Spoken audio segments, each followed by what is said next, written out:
happy souls, welcome back to my channel. This is Charlotte with Happy Twins 1111. I'm so delighted to be back with another reading. Welcome to all of my new subscribers. There are so many of you after my comeback video, and it's so lovely to share this space with you all once again. So thank you so much for being here today. We are doing another What You Need to Know the Most reading. I firmly believe this is the most useful reading because it gives Spirit enough space to bring forward the messages you need the most without the limitations of a specific question or topic. So we'll see what comes through for you. You've got 4 lovely piles to choose from. On pile number 1, we have Mangana Calcite. And for this pile, we will be using this beautiful deck, which let me just check, is called, Guardian of the Night. I always forget and I want to say in the Night Garden, but it's not. The Guardian of the Night Tarot for pile number 1 there. For pile number 2, we've got Ruby in Zoisite. And for this pile, we will be using the Wolfe Tarot. For pile number 3, we have Ametrine, and we will be using the Lioness Oracle Tarot. And for pile number 4, we have Larimar, and we will be using the Affirmators Tarot. So take your time choosing a pile. As always, there is no right or wrong way. You can just see which one you're drawn to the most. Pause the video and douse over them if that feels right to you. If you're drawn to more than one pile, just trust that there's messages in more than one pile for you. The timestamps, which will take you straight to your pile, are in the description box below and also pinned at the top in the comments, and I will see you at your pile. Hello pile 1, welcome to your reading. You have chosen the Mangana Calcite and the Guardian of the Night Tarot. Now we're going to read that card first, but I'm just going to pop it over here whilst we give the cards a shuffle.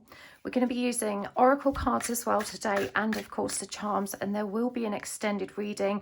If this one resonates for you, you can always find the link to that in the description box below. But whilst I'm shuffling, please take a nice long deep breath. Just drop down into your heart space and just set the intention that you're ready and willing to receive the messages that are meant for you. And now is a really good time to ask Spirit for a sign as well. A sign can be anything at all. An object, a name, a place name, a song, colours or number sequences. It can be an animal or something from nature, or a god, goddess or deity. And that just gives Spirit an opportunity to communicate with you really directly, you know, to reassure you that the messages were intended for you. And we are asking today, what do you need to know the most right now, pile 1? We don't know what that is yet. It could be anything. It could pertain to love, career, or some other area of your life. But we'll see what comes through for you. I'm just going to give these one more riffle shuffle. If you're interested in how I shuffle, there is a link in the description box below and a brief explanation as to why I shuffle like this. I do work with reversals, but that's nothing to be worried about. Some people misinterpret reverse cards as being something negative or dignified, but that's not true. Okay, pile 1. What do you need to know the most? First card out for you is the 5 of Pentacles in reverse. The Page of Pentacles. The 5 of Cups. And the Knight of Wands in reverse. Let's move these over so we can get one more in. And the Strength card. And clarifying these, we have the Star in reverse, the 10 of Swords in reverse, the 7 of Wands in reverse, Justice, and the 7 of Pentacles in reverse. All right, we're going to get some oracle cards as well. I'm going to start with Enchanted Map Oracle. We have Spark, Cleaning House,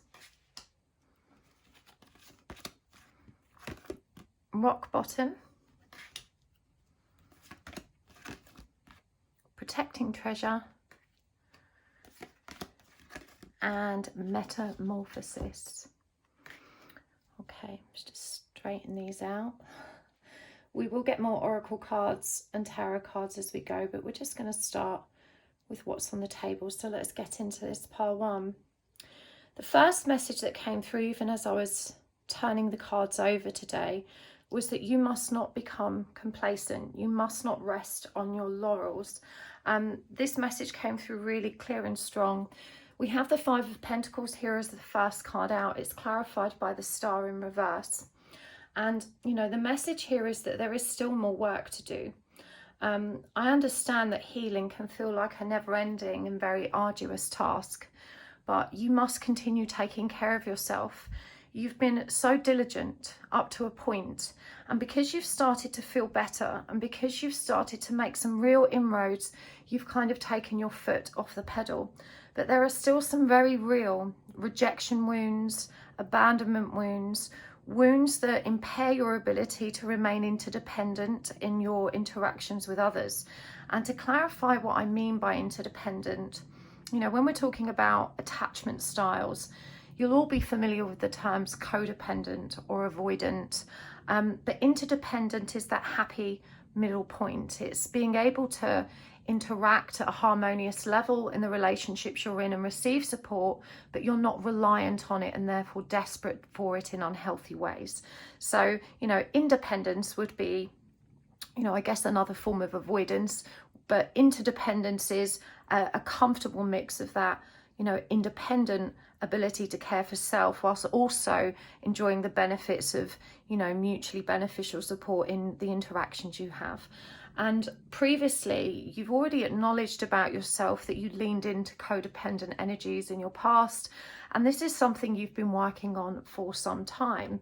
And you've transformed immeasurably throughout that process. And Spirit really wants to commend how hard you've worked, because it simply isn't easy to face your shadow aspect. It isn't easy to cast out that victim consciousness that you had. You know, previously you blamed everybody else for your woes, but you've arrived at a point in your life where you've matured enough to recognize that sometimes you weren't necessarily the victim of other people's behaviors, but you were often the victim of your own choices. And it's that has allowed you and empowered you to strike out on this healing path and to really begin, you know, rebuilding yourself and recovering your sense of self, recovering your self-esteem, your self-worth. This card here, you know, spark, about getting your spark back. And the numbers 3 and 4, 3 is associated with the energy of the Empress, the divine feminine.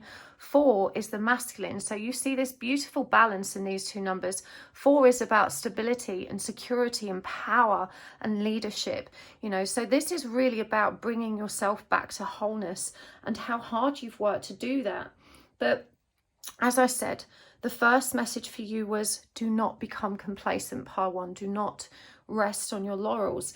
And so we see here with this 5 of Pentacles in reverse, which is the card that's associated with rejection and abandonment, and, you know, with the fact it's come up in reverse, that this practice, this healing, this particular wound is still, you know, recovering. This is a healing cycle that's still in motion. And we can see here it's represented by this beautiful owl, symbolic of your growing wisdom, and also the caterpillar here and the cocoons that sit at the top, symbolic of your continued metamorphosis. The star card in reverse is indicative of how you still need to target and stand in awareness of the very limiting beliefs and negative thoughts that you still have about yourself. And, you know, you must be gentle with yourself in how you deal with these, because it's not your fault. And I know you're frustrated with the healing path and it just seems to go on and on and on. But, you know, part of the healing practice is in coming to terms with recognizing that we're always healing, because we're always evolving and because shit continues to happen, right? And we always have this opportunity to continue being introspective, standing in awareness of self, so that we can continue to bloom and grow. And it is a beautiful practice. You know, I became really addicted to the healing process because I learned that through facing my own shadow, I was able to bring myself more clarity and more light. And that's a beautiful feeling. It's a euphoric high when you discharge, you know, some heavy shadow or really do some heavy work on a specific wound. It's a beautiful experience when we embrace it for what it is. But in particular, the negative mindset is what keeps you stuck in old cycles. Because even though intellectually you have a new perception of life, there's a lot of old programs running in the background, which is really normal. It's not your fault, because they were created through experience. And the more times we have the same experience, the more deeply embedded a certain belief system, whether negative or positive, becomes. And so, you know, on that basis, we can understand that in order to transform our thoughts and our belief system, we have to repeat, you know, the positive aspects enough times to cancel out the old program or wiring. And this is why healing can take some time. What we know intellectually doesn't necessarily carry over into our state of being until that rewiring is complete. And as we're seeing here for you, it's very much still in motion. And you have gone from, you know, being really diligent in your healing practice to kind of letting it fall by the wayside. And because you're now, you know, learning to swim, so to speak, you're no longer drowning, you know, you've kind of integrated yourself back into your old social life and new fun things, and you've kind of slowly but surely started leaving the healing work in the background. So this is a call to action. It's a reminder that you mustn't put at risk what has been so hard won. You need to continue with your healing practice, because so much good stuff is coming that the universe needs you to be ready for. And you may have felt with this Page of Pentacles, this period of stagnation. I'm hearing that for many of you, this is still connected to career, but for others, it will be this desire to kind of move on, have a relationship and start over. The Page of Pentacles often refers to the inner child and our connection to stability and material security. And you can see here that it's represented by the octopus, and he's kind of clinging on to this pentacle. Now, the octopus is also symbolic of codependency. You know, by nature, it is a clingy creature with all these little suckers, you know, that are desperate to attach to you. And so when it comes up here, it shows us that, you know, a lot of this inner wounding is connected to the inner child experience of material security and stability. And so this may cause you to cling to aspects of your material world that no longer serve you, because it's comfortable and because you don't necessarily trust yourself or have enough of a positive mindset to allow you to move on to something which is now, shall we say, more in line with what's meant for you. This is clarified by the Ten of Swords in reverse. And so I don't doubt that this experience of financial lack or material instability that existed in childhood is still very much a wound that needs to be attacked. And interestingly, we can see here that childhood is actually represented in this card. You know, you have this imposter bird appearing in the nest, hoping to trick mummy bird into feeding them. And down here, poor baby bird has got all these knives in its back. And so, you know, you may have found that your primary caregivers were often seemingly more interested in either other people or other situations, and that you've suffered or felt neglected as a result. This could have been a parent that even was perhaps quite privileged or successful, but the sacrifice or payoff for that was that they were never at home and able to take care of you. For others, it may have been that the focus was on a new partner or something else in their life, and that meant they weren't able to provide the material security and stability that you needed. Whichever it is in your case, you know, the fact is this is a very deep wound that you may not have been aware of. In fact, it's very easy to overlook the trauma associated with financial instability, because, you know, most of us are just happy to have had a roof over our head, and we're aware that, you know, if we're growing up in the first world, we're already pretty blessed to have, you know, been fed and watered and had most of our basic needs met. So we don't necessarily see wounds that aren't deeply emotional in nature as creating problems later in life, but fear of lack and material instability dramatically impair our ability to trust in ourselves, our own achievement and material security as well. And this is what we're seeing here. And we've got cleaning house.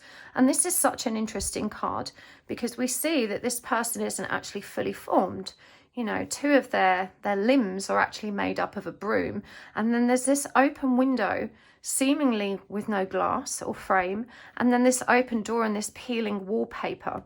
And so, you know, again, this may be fear of judgment because you weren't raised in a clean, tidy, normal home, or, you know, this is essentially linking back to your connection to and relationship to your material life. You know, how do you feel about home, work, and the stability of those things?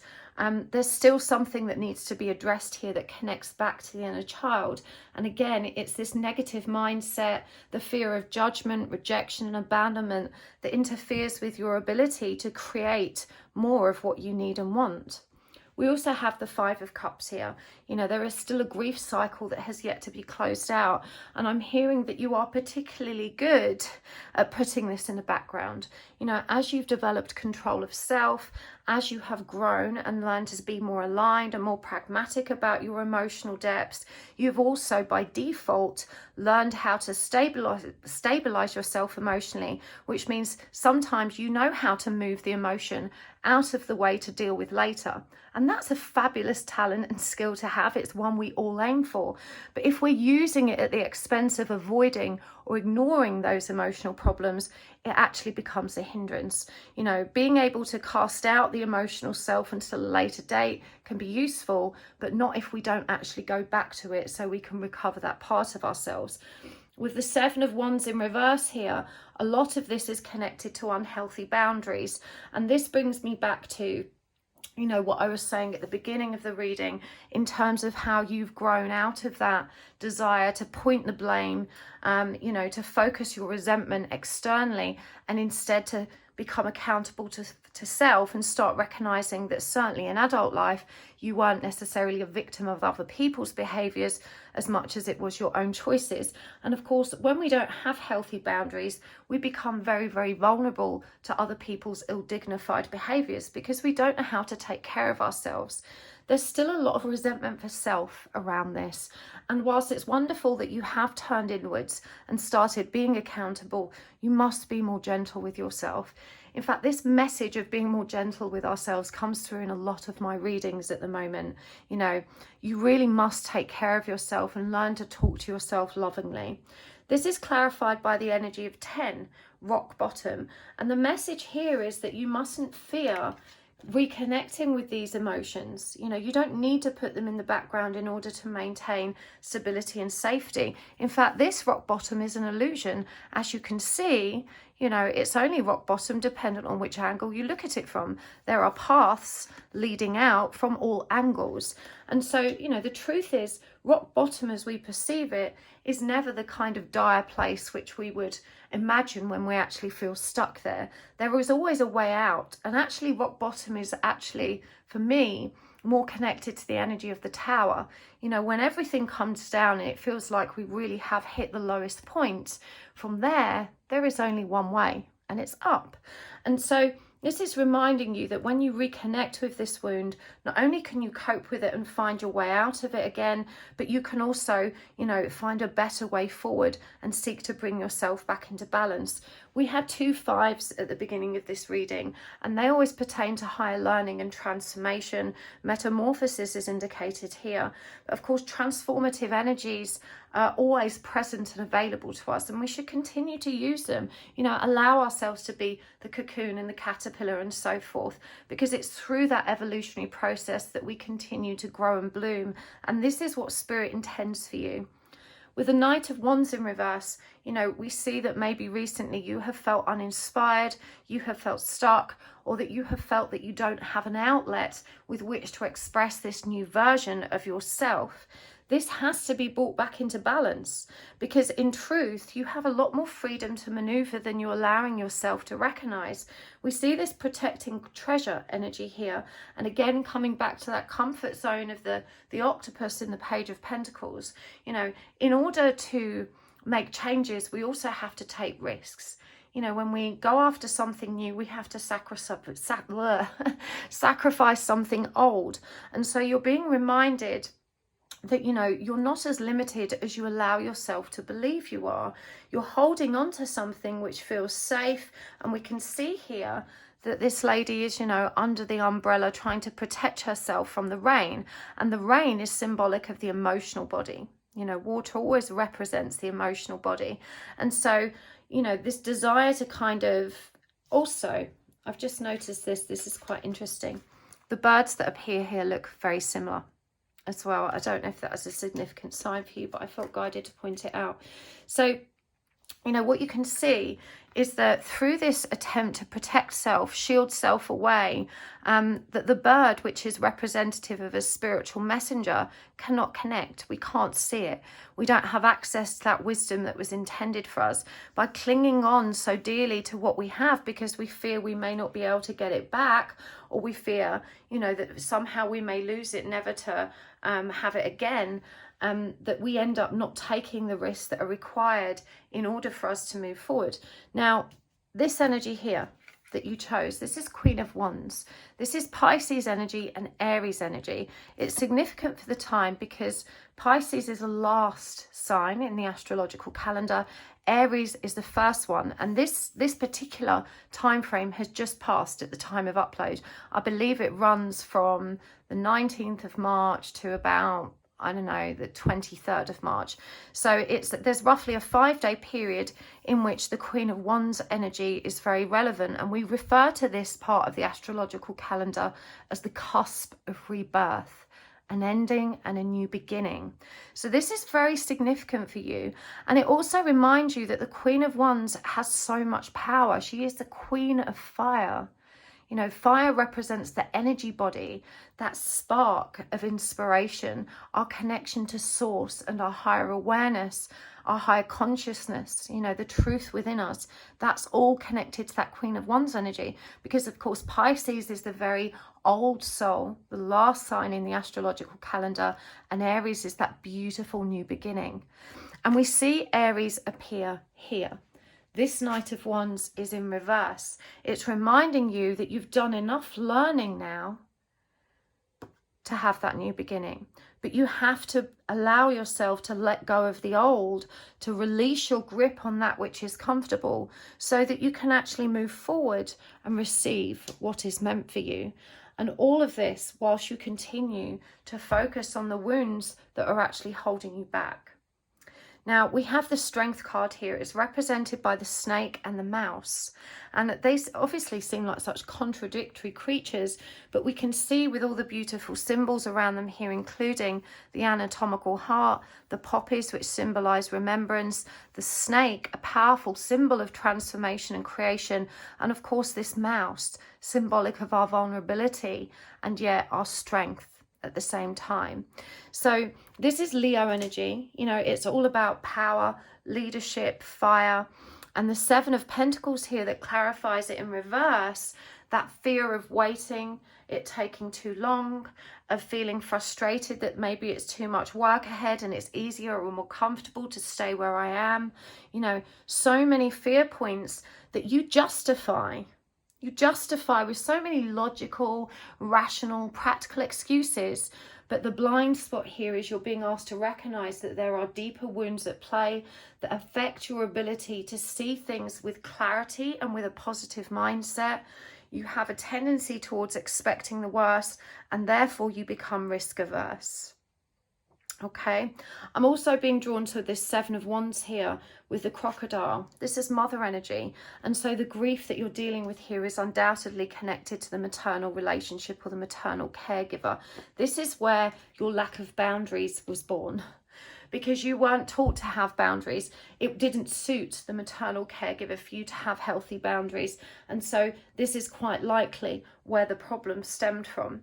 And this is what you still need to reflect on, not with resentment, not with anger, but in how you can heal this part of yourself. You know, it is painful to look back on our childhood and realize, you know, our parents may have done many things right, but quite often they'll do things which we weren't happy about. And that's the case for everybody. No matter how brilliant our parents are, none of them are 100% perfect and right all of the time. So we all carry a certain wound. anyway connected to the maternal caregiver. But in your case, there is a lot of grief there that still needs to be resolved. And you need to trust in how industrious you actually are. Yes, change takes time. Yes, you know, it's a perceived risk, but the spider comes through here to reassure you of your power to create. You know, the spider is a very independent and industrious creature. And they're able to weave, you know, this beautiful web that creates their own needs. And magically so, we still don't truly understand how spiders create the silk that weaves the web. They're quite magical creatures. And again, metamorphosis. You have to choose change. You can't continue to stay in one place and expect to still grow. You know, you are not a tree. In fact, you know, a tree once said to me, "You're so lucky, you have magic roots." And I loved that. When I said, "What do you mean by magic roots?" They pointed out that our root system allows us to move wherever we need to go. We are not rooted in one place. And whilst trees have a lot to teach us, of course, like them, we're not supposed to stay in one place. We're supposed to keep moving, keep growing in different directions.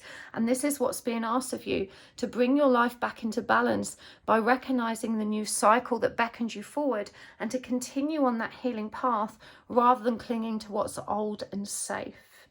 I really hope this makes sense so far. Let's pull some more cards to keep the momentum going. I'm going to use the Archangel Animal deck, and I'm going to pull some archetype cards as well. So we have butterfly, be ready to transform with wisdom, another powerful symbol of transformation there. Now the archetype deck has both right way up and reverse symbols, so we're going to give these a riffle shuffle just to make sure that they're evenly distributed. Okay. So the shadow attribute of hoarding money and emotions, obsessive fear of losing your wealth. Isn't that crazy? This is what we see here. Protecting treasure. This is a shadow attribute of the Midas miser. And this one that was here, the light attribute of prostitute. Now, I'm not saying you're a hoe. Okay, don't take that personally. Accentuates the challenge of surviving without negotiating the power of your spirit. You know, this is really important. You know, when we compromise our dreams, our ambition, what feels good in favor of security, you know, we're letting ourselves down. You're starting to recognize the need to survive without negotiating and compromising around your power of spirit and light. It's time to start putting that into practice. Do you know what, Pile 1? I do feel like you're already ahead of the game, and I'm not actually telling you anything you don't know today. So let's concentrate on how you can unlock, you know, the next step, because we're here reassuring you, yeah, there's wounds here you need to deal with. You have got the strength and the tools and the power to move forward and transform. You know, the Queen of Wands there reminding you of that power and the need for this rebirth. But I feel like you just don't know how to shake that wound. So what is the blind spot for you that's blocking you from this transformation? The light attribute of the seeker, thirst for wisdom and truth wherever they are. So as a blockage, that's interesting. We'll come to it in a minute. And the shadow attribute of the child in nature, tendency to abuse animals, people, and the environment. Now, I want you to take the word abuse lightly. You know, no one's calling you an animal or child abuser or an environment abuser.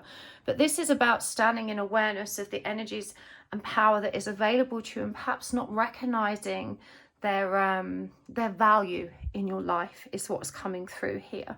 And again, the light attribute of the seeker as being a blockage, what I'm seeing here is the thirst for truth. And sometimes the truth isn't always clear. In fact, intuition isn't about having a crystal clear plan. You know, it's not about seeing the entire route ahead and knowing exactly where we're going. Sometimes we have to accept that the truth is not available to us, it's not meant for us, or it's not actually necessary or supportive of the next phase of our journey. And so if you've been looking for absolute clarity, you know, this desire to know, you know, with intrinsic detail what you're meant to be doing and what the next step is. You know, this is one of your blockages. The universe is saying you don't need to know. This is about learning to trust. Faith is believing in the intangible. Intuition is represented by the light of the moon for a reason, because when we navigate by moonlight, we can't really see where we're going. We can only see the next couple of steps ahead. So, you know, you mustn't think that, you know, you're waiting for some kind of, you know, groundbreaking truth to resonate in you and inform the entire journey. That's not how this works. And there are definitely animal friends and connections to nature that are supporting you in understanding and receiving the wisdom you need that you are overlooking. So, you know, maybe you have pets that you've not realized that they're should we say, consciousness and wisdom that's available to you through that relationship. This, as I said, we're going to use the term abuse lightly. I'm not suggesting you've been kicking your cat or smacking your dog. You know, this is about not recognizing their value and not nurturing your connection to the natural energies and forces available to you. The child bit, I do feel it's a neglecting of your inner child as well, because the Page of Pentacles is also intrinsically connected to nature. And if you weren't raised to really appreciate nature and your connection to it, then perhaps this is something that's also missing for you. You know, being grounded and connected to our source energy, Mother Earth, is a very, very important part of regenerating that state of wholeness. So let's get some more cards around what you need to do to unblock these energies of stagnation so you can move forward. The Great Teacher, learn from spiritual experiences. Elder, move beyond ancestral patterns. Druid, hold the space. A lot of masculine energy here. Wise One, grow within your current situation. And Father Sky, trust in the unknowns. That's a message that's already come through. And get some different oracle cards. Let's go with the wisdom of the oracle. And I feel like we need to get some more tarot as well. Unfinished Symphony, number 10. Mending, number 52. And a message in a bottle, number 15. And from the tarot cards,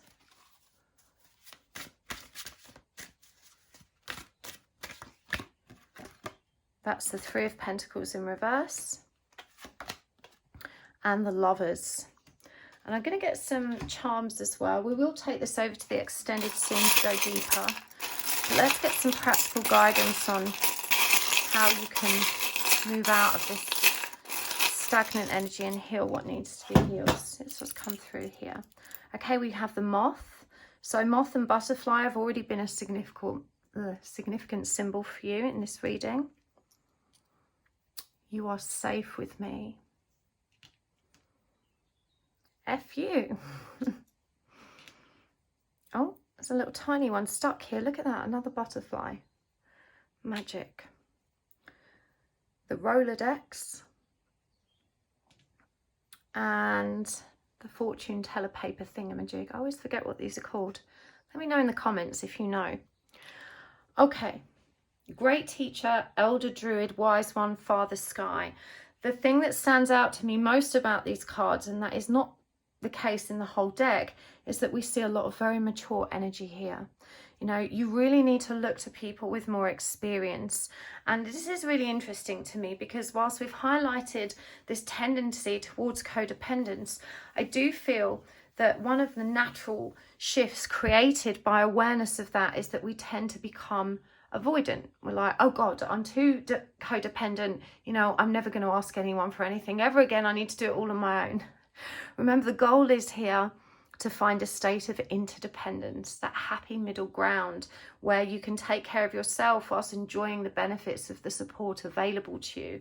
It's a question of not necessarily desperately needing the support rather than completely refusing it. And I think as well that there's some trust issues here for you. You know, who do I trust? because I think the elders in your life haven't necessarily inspired you to be trusting. And so a great teacher being the first card out here is really significant. It says learn from spiritual experiences. You have the dove here that's symbolic of peace. This one actually looks a lot like my guide John, interestingly. But it's through our own spiritual counsel and our connection to our higher self and our higher truth that we really learn the greatest lessons.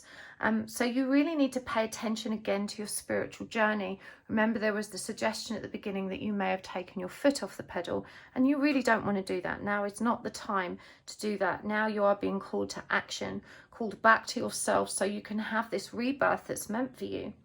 Elder, moving beyond ancestral patterns. You know, you're ready to put all of this stuff behind you. Like we said, you know, there's an unresolved grief pattern, perhaps connected to the mother wound. There's stuff here around how you were raised and material stability and the perception and belief systems that are now, you know, holding you back as a result of that upbringing. You know, the druid is a all-knowing energy, and he's about holding space for those new beliefs. Now, when we are operating unconsciously, and that means we are not standing in awareness of the emotions we're feeling at any given time, and so we're reacting on autopilot rather than with awareness. When we're in that state, we can't hold space for ourselves. But when we are mindful and we deliberately breathe deeply, drop down into our heart, and just allow ourselves to be present with our experience rather than immersed in it, we can see what's occurring for us more clearly, and we can acknowledge what's occurring within us more clearly. By learning to hold space for yourself, and I'm hearing you already know how to do this, you've just forgotten to continue putting it in practice. You know, when we continue to hold space for ourselves, we are all knowing. We are mindful and we have access to more information. Grow within your current situation. You know, the wise ones suggest that you don't have to make any really dramatic changes in order to begin that rebirthing process and start moving forward. It's about trusting where you stand and making small changes and taking small steps from there. But you are being asked to trust in the unknown. That was another important message that came through in these other cards when it was saying about, you know, seeking the truth. Here we have the eagle again, a representation of that spiritual messenger. In fact, birds feature very strongly for you in this whole reading. So definitely a need to find a teacher and mature, experienced energy. If you grew up without that and you didn't have a mature, sound perspective to lean back on, you know, you may have arrived at the conclusion that no one cares enough to offer you that. But that's not true. You know, there are many people that will care, and the universe will connect you with them when you put out the intention that that's what you're ready for and ready to allow. There is something unfinished here. This suggests a musical connotation. It won't be for all of you. I'm noticing how the egg is blue, which is symbolic of truth, and there's a face contained within it. And so maybe the message for you is that you'll find that connection or awareness in music, or perhaps this refers to an unfinished project that's of the creative kind that will also unlock some new sense of knowing in you. Mending, especially when it comes up under this stuff connected to the inner child, is really significant here. And we can see that they're stitching together this garland symbolic of celebration. You know, this to me is a powerful reassurance that you can have the healing that you're going to need. You know, that you're going to be successful in that. You're going to have cause to celebrate. There will be a triumphant, glorious finale to you actually approaching this now. Remember, we've got a number 5 here as well, which came up a lot for you, that energy of transformation and higher learning. Now is the time to focus on your healing again. You've had a break, you've taken your foot off the pedal. Let's get back in the driver's seat and move this forward. Message in a bottle. Now, this for me makes me think that the message is already out there, it's just contained. In this particular bottle, we see a telephone call, which is symbolic of receiving external communication from somebody else. And so if you have bottled something up, blocked off a relationship, you know, maybe now is the time to have those difficult conversations, as something could be revealed through that process that's really going to help you unlock the way forward help you move beyond these ancestral patterns and give you an opportunity to practice holding space for yourself.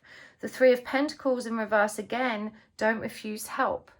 Upright, this is a collaborative energy. It's all about teamwork. And so when it comes up in reverse, you know, it's symbolic of us avoiding that.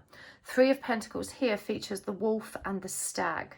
Very powerful symbols. In fact, both of them are what I would describe as interdependent creatures. I know you've heard the term lone wolf, but actually the wolf is also a pack creature. But it feels safe and confident going off and doing its own thing too. Exactly the energy we're aiming for. But, you know, you mustn't swing from one extreme to the other, from codependent to avoidant. Remember that where you need to be is somewhere in the middle. You need to accept help from more mature, experienced spiritual practitioners or teachers. The Lovers also comes here for you. And so this suggests to me, and the Moth shows up again, we've got Scorpionic energy here, which is not usually found on the Lovers card because it's traditionally associated with Gemini, but I'm also drawn to that poppy, the energy of remembrance. So perhaps there is a relationship in your past also that can reveal something that is going to help you unlock the secrets of your tomorrow and what's necessary in order to shunt you forward. Overall, what we're seeing is learning from teachers, receiving that support to help clarify and inform your new perspective. And you know, the Moth, it's come up again here, but the Moth is symbolic of coming out of the dark into the light, of illuminating the shadow, the blind spots, and coming in to awareness and to trust that you are safe. You know, that Spirit is taking care of you in the best way it knows how, but you can't know everything. You know, you have to trust that fate will ensure that you land where you're meant to land, but we don't need to know the whole journey. Now is the time to start planning. You've resisted planning for some time because you're scared to take that first step, but it's really essential right now. This one is interesting to me, and I can't help but think it's connected to the energy of the Lovers, someone you've rejected, blocked out, someone that you've been unwilling to speak to. And you can see that there's a gap there in the U and the C. And obviously U and C, even though they're letters, are also words.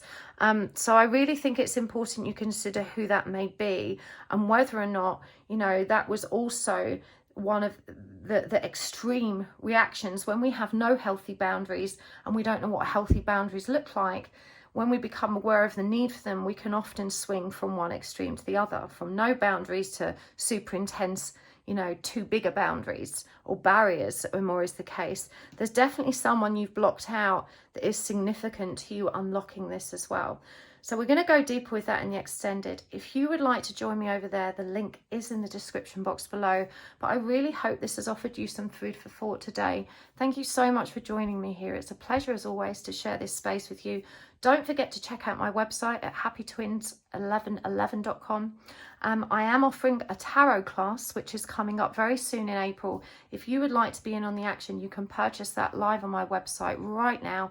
If you would like to book a private reading with me, you must be on my mailing list. I will be sending out the password and link to my private booking page on the 1st of April. So make sure you're on the mailing list if you want to get access to that. This will probably be my last round of private bookings because I need to get back to YouTube. This is where I'm guided to work for now. And so I'm going to have a little break from the private reads, but there will be some more availability for the remainder of the month of April and maybe a little bit of the month of May. So hopefully I'll see you there. Thank you so much for tuning in today. Thank you for the likes, thank you for subscribing, and thank you so much to the generous souls that continue to engage with my commercial content. That provides a small income stream for my family, as well as ensuring that YouTube are more likely to promote my videos. It really is the best energy exchange. So thank you so much for taking the time to do that. I can't tell you how much I appreciate it. Thank you. Okay, lots of love, happy soul. See you next time. Bye. Hello, Pile 2. Welcome to your reading. You have chosen this beautiful Ruby in Zoisite Moon. I'm going to put that card over there, and the She-Wolf Tarot. And we are asking today, what are the messages that you need the most? We are connecting to your own spiritual counsel and the spiritual guidance for the whole collective to bring forward whatever it is you need to hear the most today. And I love these readings because it really does give spirit the freedom to deliver the message that we need rather than the message we think we need or the message we want. And usually this yields a really rich and beautiful and wise guidance and advice for us. So who knows what it will be about? That remains to be seen. But we'll be using the tarot, the oracle cards and the charms today. As always, there will be an extended reading available as well. You can always find the link to that in the description box below. But whilst I'm giving these a shuffle, please take a moment just to take a nice long deep breath in through the mouth, out through the nose, just dropping down into your heart space. And just setting the intention that you're ready and willing to allow the messages that you need the most. And you can also use this time to ask Spirit for a sign. This can be anything at all, an object, an animal, anything from nature, a name or a song or a place or a god, goddess or deity. Whatever works for you, just trust whatever comes to your mind first. If there's more than one, that's okay as well. This just gives Spirit an opportunity to communicate with you in the most direct way possible, to reassure you that you're heard, you're seen, that you can have faith, and that you can trust in the messages that come forward for you. And I just want to say a big, beautiful thanks for being here with me today. And thank you for hitting the like button, for subscribing and hitting the bell. And a very special thank you to those of you that take the time to interact with my adverts and commercial content. That really is such a beautiful and much appreciated energy exchange. When you do that, my family receives a small amount of revenue, and it also means that YouTube are more inclined to promote my videos. So it really does help my channel to grow, and I appreciate it so much. So thank you for taking the time to watch those adverts. But let's do this. Let's get some cards out. We're going to start with the Tarot and Oracle. Giving these a really nice shuffle. I do shuffle off screen as well, but I like to do it on screen so you can be confident that these messages are coming through spontaneously as they were intended. Some people think that us tarot readers pre-prepare these messages, and let me tell you, it's enough work to channel it the first time, never mind. Oh, okay, we're going to put those back because that's too many. Yeah, it's enough work to channel it the first time, never mind trying to write it all down or prepare it and then do it a second time. But that's why I like to shuffle on screen anyway, so you can trust in what I'm bringing forward. Okay, the first card is the Ace of Wands in reverse. Temperance in reverse. You mustn't worry about reversals, it's not negative. The Three of Swords. The Four of Pentacles. The Three of Pentacles in reverse. And clarifying these, the Four of Wands in reverse. So 4 and 3 is a significant number for you in this reading. We'll talk about what those numbers mean in a moment. The Wheel of Mars in reverse. The Nine of Swords. The Two of Wands in reverse. And finally, the Four of Swords in reverse. So 3 of the available 4s in this deck have come out for you. 4 is the number of balance, stability, leadership, power. It's a very significant number. It's also masculine energy, the energy of control, the energy of the divine masculine. Right, from the wisdom of the oracle to the sea, number 7. Flexible, number 19.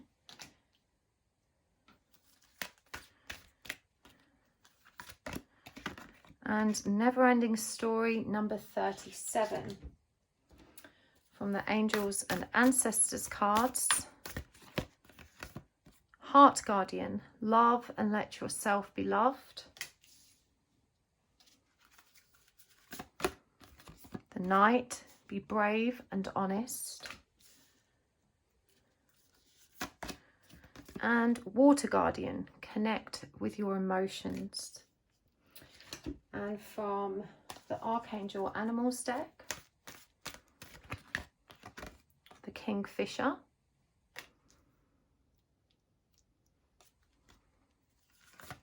And the Rhinoceros. Okay, I'm going to start with what's on the table. We'll draw more cards as we go. I want to begin with this card, the one you chose from the pile lineup. This is the Queen of Cups. She represents Cancerian energy, also the element of water, which connects to our emotional body. This is a very powerful card that pertains to emotional maturity and evolution. The Queen of Cups is very measured in her ability to regulate her own emotions and express them with authenticity and balance. And so this is an energy that you're being called to, both to evolve into and evolve with. So we'll go into more detail around that as it makes sense in relation to the rest of the cards. But what really interests me is how we start over here with the Ace of Wands in reverse, clarified by the Four of Wands in reverse. Now, I'm going to give you a big fat trigger warning here, pile 2. If you are not a spiritual person and, you know, you just love the entertainment value of these readings, and maybe you've got some love questions, and this is definitely a love lineup that we're looking at here, then you may find the information I'm about to share with you somewhat challenging. Of course, you have landed on a channel called Happy Twins 1111. And for my regular viewers, you will know exactly what that means.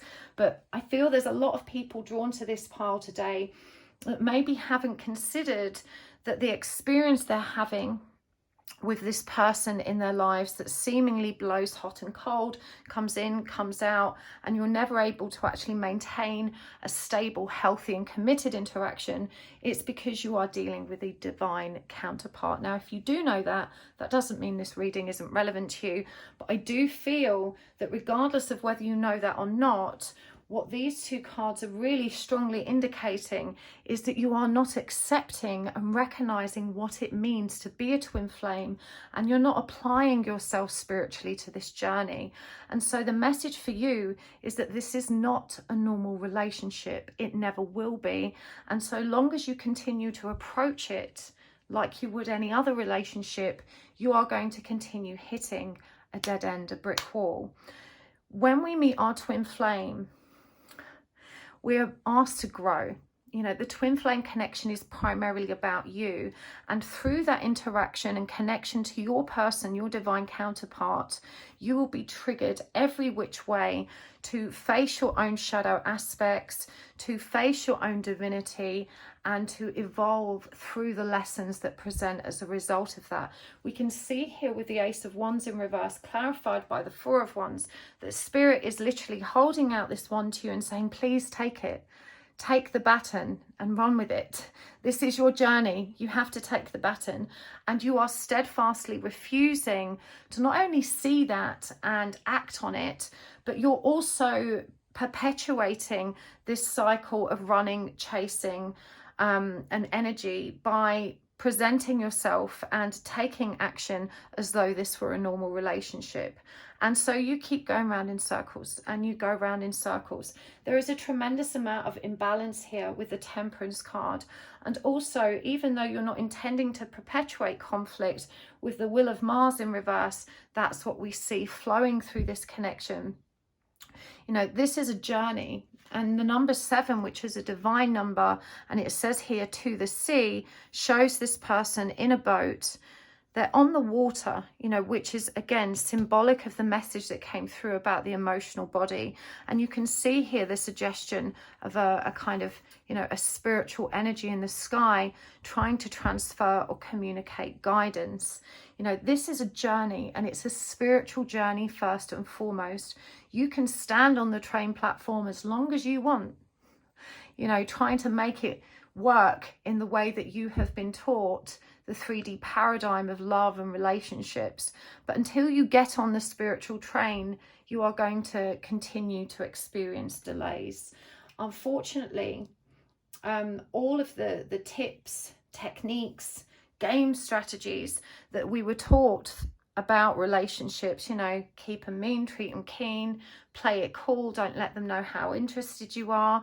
You know, if they don't text you within a couple of hours, you wait double that amount of time. All of these strategies that are designed, the rules as they're often referred to, that are designed to get us what we want, are not going to work here. Now, we see with the Three of Swords that there is likely a third party connection here. This could be you or your person that has someone else. And with the Nine of Swords, this has created a lot of pain and a lot of discomfort for you. We're not focusing on them right now. We're focusing on your pain. The Three of Swords is always about a love triangle. And we can see here this person trapped within this box, you know, hunched together, fetal position, feeling absolutely stuck and feeling very, very hurt. These two energies combined are very, very painful, and I don't doubt that this has been such a challenging situation for you to date. I'm here with the support of spirit to bring you some clarity. Now, you'll understand that you have probably said to yourself a million times, I just need to move on. I just need to let go. This relationship doesn't serve me. But no matter which way I turn, I can't seem to move an inch without bumping into some thought of this person. It's like I am being haunted and I simply cannot escape from it. Even when I create a physical distance, when I block this person, when I choose to run in the other direction, there is this endless, seemingly painful connection to it that I can't quite seem to let go of. And that's one of the first and classic symptoms of the twin flame connection. And it's usually triggered, as I said, by that connection where our deepest shadow aspects are brought to the surface for our learning. And most commonly in these situations, there will be one counterpart who is codependent and one who is avoidant, hence the runner chaser energies that present. You are definitely in the codependent energy, this inability to let go, this crushing pain that you feel as a result of their rejection or absence from your life, and the inability to form a tangible, real relationship with them that satisfies you. And it doesn't seem to be a decision. You may be the kind of person that has previously been able to move on quite comfortably from relationships that no longer served you. But for some reason, you are noticing that it's outside the boundaries of your control, that no matter how much you choose to walk away or intellectually understand that you don't want to do this anymore, or that, you know, it's not working, you can't seem to let go. Now, we have the Three of Pentacles here in reverse as well. This is about teamwork and collaboration, and it's a profound reminder that you're not meant to let go.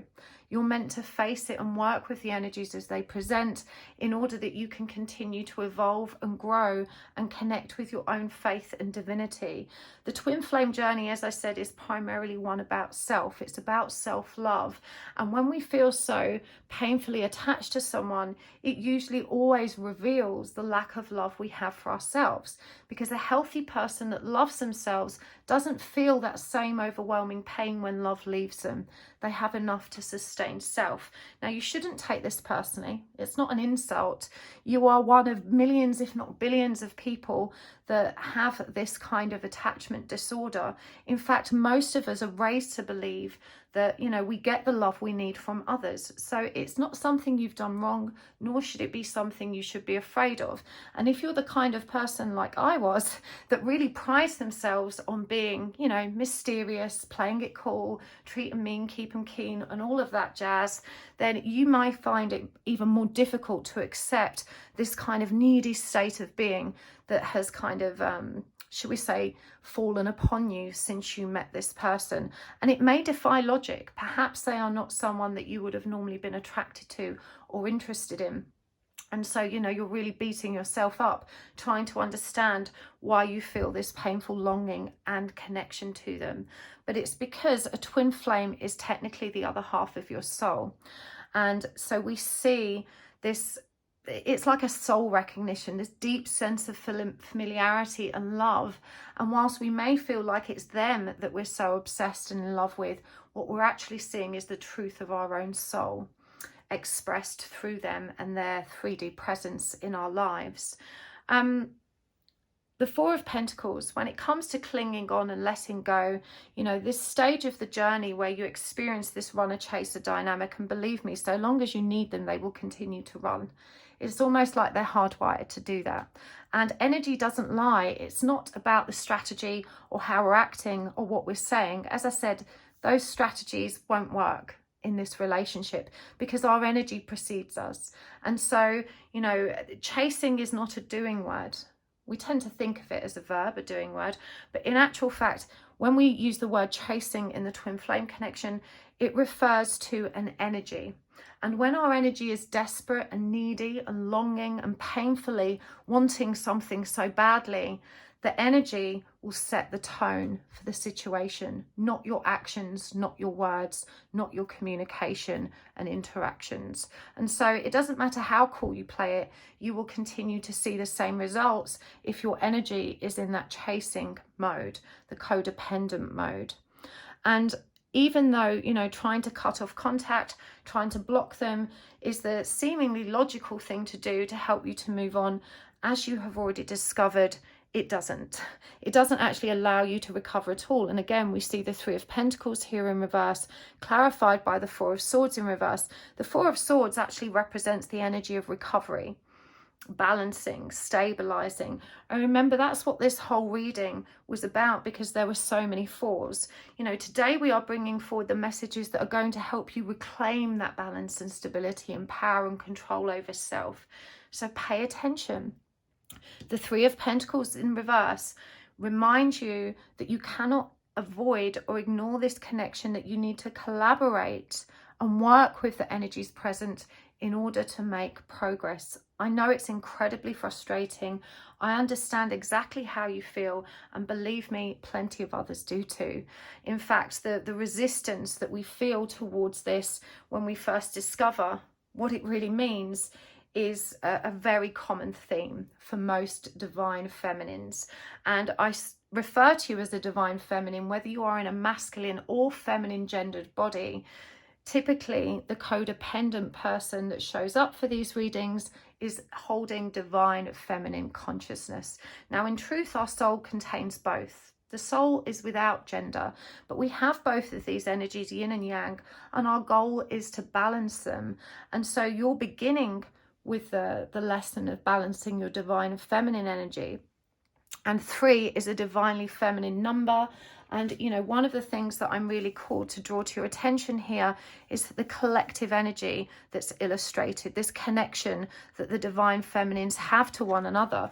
And so when we talk about collaboration and teamwork, it's not just with your counterpart, it's with the community. And interestingly, you may not have noticed this, I'm just going to pick it up. There is a bumblebee in my crystal grid today, and this was a real bee. Last year, the bee was a very significant symbol for me, and I kept finding dead ones everywhere, as well as living ones, but all the ones that had sadly passed on, I kind of kept them, and I have a little collection of them, and I often work with their energy, and this one is gracing us with its presence today. Now, the bee is obviously symbolic of collective work, collective energy, the spirit of community and effort, that when we work together, you know, we can achieve so much. We rise by lifting each other. And so certainly finding like-minded people that understand what you are going through is the vital first step. Now, I do have a networking group on Facebook. Please take a look and join if you feel that you need to speak to other people, because the guidance that you're receiving from your existing friendship group and the people around you is going to be distorted, because it's going to be based on that traditional 3D paradigm of what these relationships should look like. And as I said, with the twin flame journey, that's never going to work. And they, despite their best intentions, the people around you that are not having this experience are going to really struggle to understand what it is you're going through, and they're going to really struggle to be able to, you know, deliver to you the guidance which you need. So it's really important that you make like-minded friends and allow yourself to reach out and find that support. We are all here for you. The Heart Guardian reminds you what this journey is really about. Love and let yourself be loved. And so even though the twin flame journey may seem absolutely maddening, what it's really teaching us is authentic, real love. And we have to learn to give that to ourselves. And it's in that practice and through that connection to the love within our own hearts that we are able to learn how to extend that love and compassion outwards in a truly authentic, balanced and unconditional way. You need to be flexible in your approach to this connection, and you need to trust as well that overall this is for your greater good. The twin connection can be very challenging and very, very painful, but the number 19 here nods back towards the energy of the sun in tarot, which is symbolic of contentment, it's symbolic of joy.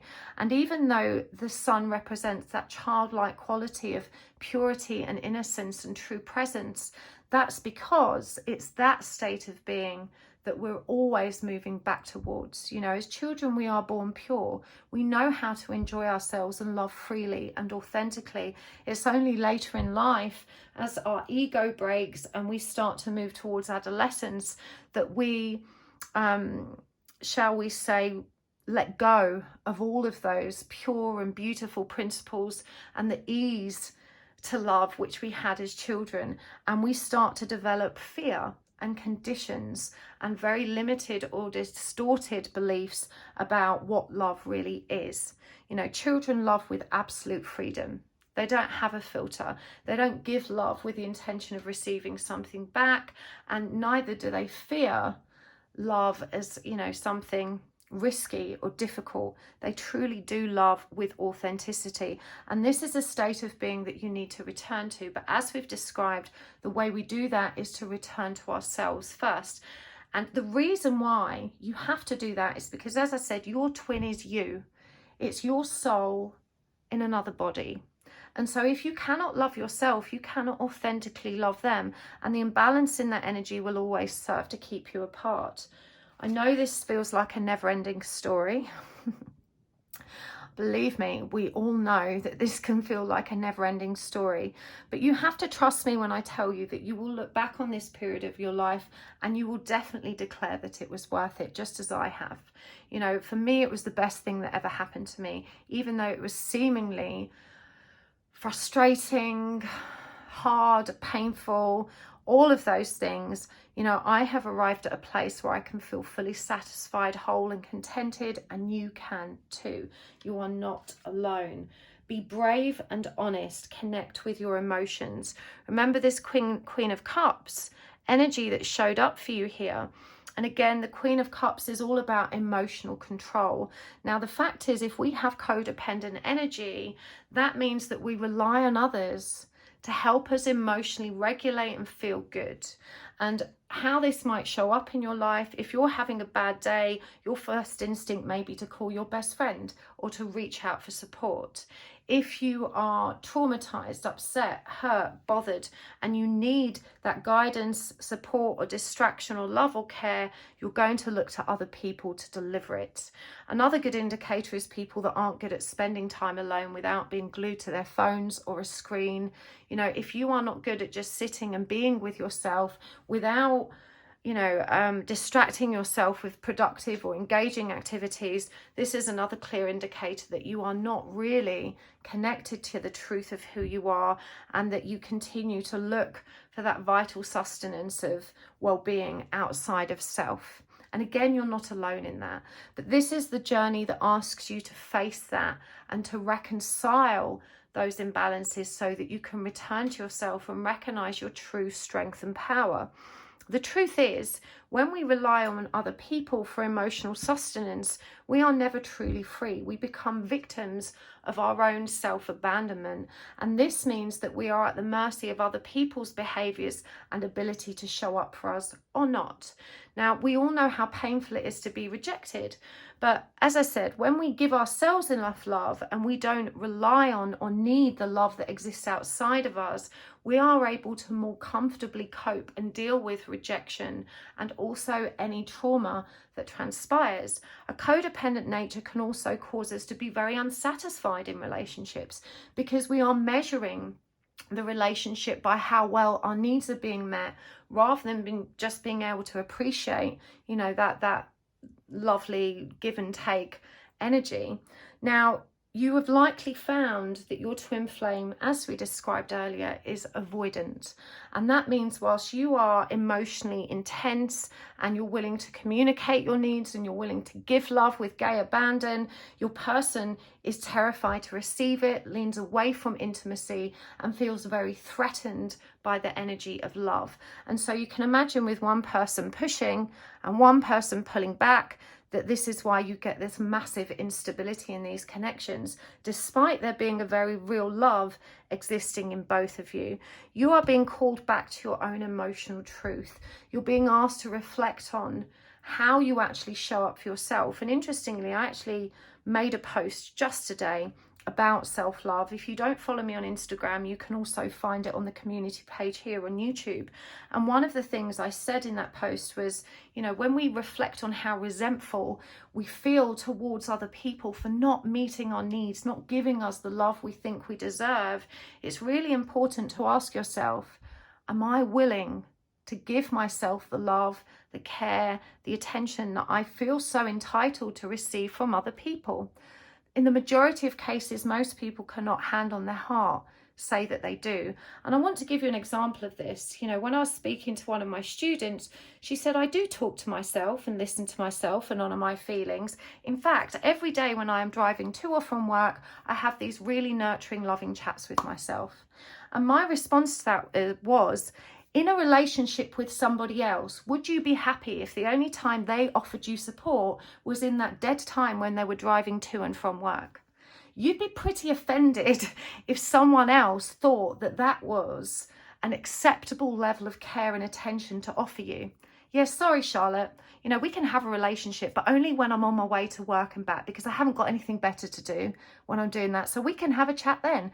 Could you imagine how that would make you feel? And yet we so willingly treat ourselves like this. You know, you are alone right now without a relationship because the universe is asking you to learn to have a relationship with yourself. And we make all kinds of excuses as to why we shouldn't do that, or even suggestions that we are doing that. But the proof is in the pudding. You are feeling this painful loneliness, this crushing rejection, and this desperate longing for someone who is not showing up for you. And that reveals that your self-esteem is on the floor and that you are not giving yourself the love you need, because if you were, you wouldn't be feeling those things. Now, that doesn't mean that loving ourselves protects us from suffering or that we'll never be hurt or rejected again. What it means is we cope with those feelings in a much more meaningful and capable way, i.e., like the Queen of Cups, who has this profound ability to measure and regulate her emotional self so that she remains balanced and mature in her emotional perspective. Connect with your emotions, pile 2. You are being called to return to yourself. Now, the Kingfisher asks you to be patient and focused. And of course, what you focus on is really significant. If you're focusing on when your person last texted you and whether or not you should text them back yet, your focus is very misplaced and misguided. What you should be focusing on is the journey that you are taking spiritually. And I would suggest to you as a practical piece of guidance that meditation is always the best way back to yourself. The Rhinoceros asks you to be strong and courageous. And the Archangels indicated here, I'm not familiar with any of them actually. I'm going to show this to you. Archangel Bokpi and Archangel Sandalphon and Rokiel. Now, you'll have to Google those. I don't know what significance they have because I'm not familiar with them. But again, be brave and honest, be strong and courageous. You know, this is also about authenticity. When we're showing up in relationships in which we have a strategy, we're playing games to help us stay in control and create the right perception, You know, we're not really being honest, and we're certainly not being brave. Now, people make decisions based on the information we have, and this modern trend to play it cool and to not look needy and all of these other things has created a lot of fear. You know, someone that can be truly authentic is actually very powerful and strong. It's only the people that are scared of getting hurt or rejected that feel the need for these strategies. So if you think you're being big and clever by maintaining this playing it cool energy, you need to consider what it really reveals about the truth of who you are. And as I said, I'm not judging you, I'm not shaming you. I was in that energy too. My behaviors were desperately avoidant, whilst deep down inside, I was very codependent. But I swung from one extreme to the other, unable to have an authentic, real relationship because, you know, I was too afraid of losing myself in a relationship, and that made me behave in avoidant ways, even though deep down inside of me I was desperately insecure and very codependent. So I understand how you feel, and again, I'd like you to be reassured by my progress that you can and will rise above these energies and feel good again. You're going to feel better than you have ever felt before. Now, we're going to get some guidance cards as well before we take this to the extended. I do feel like this pile needs the extended more than ever today, because I do want to dig in to this relationship you have to your counterpart, in particular this third party situation. But for the guidance, I want to focus on the pain you're in. And remember I said, you know, these relationships are about identifying our shadow aspects so we can bring ourselves back into balance. And the best way of thinking about this is to perceive yourself as the yin-yang symbol that has an equal measure of both light and dark in perfect harmony to one another.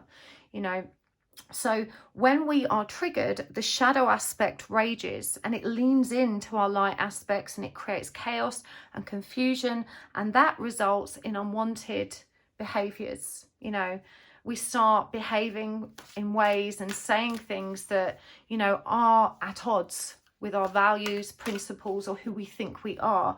Now, even though it's very unpleasant to be triggered, it's wise to recognize those triggers as an opportunity to see where your pain is, and what that shadow aspect is trying to teach you about yourself, because usually it will reveal something that needs to be brought back into balance or healed.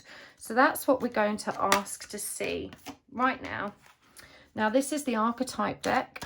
They have both light and shadow attributes, so we're going to give them a good riffle shuffle, and we're going to see what the practical guidance is that you need to face around this topic. Okay, so we've got the light attributes of the child orphan. We've got the light attribute of the monk nun. We've got the light attribute of the visionary. We've got the shadow attribute of priest, and one more. We've got the light attribute of knight. That's really interesting because knight energy already came out for you, so that was obviously very significant. Now, knights are about movement. Always about movement, messages, communication, action. We're going to clarify these with the Enchanted Map Oracle. We've got sad embrace, solitude, education, making a choice, and rock bottom. Now, let's start with the child orphan energy. Independence based on learning to go it alone, conquering a fear of surviving. Now, all of us has a wounded inner child. If you were not supported, nurtured, and loved in a perfect and harmonious way, which, let's face it, most of us weren't, you will have within you rejection and abandonment wounds that were created by that perception of not being worthy enough. So, you know, even on those days when our parents see us upset and don't know how to help us and say, oh, shut up, Charlotte, just go to your room. Your constant whinging is annoying me now.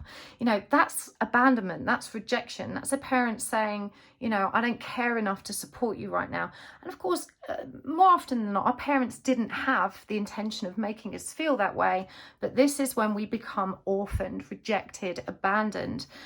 So you are being guided towards independence based on learning to go it alone and to conquer that fear of surviving. And we have here the sad embrace. You know, you may be laboring under the illusion that self-love isn't enough. You know, that it can never feel as good as how it does for someone else to love you. That simply isn't true.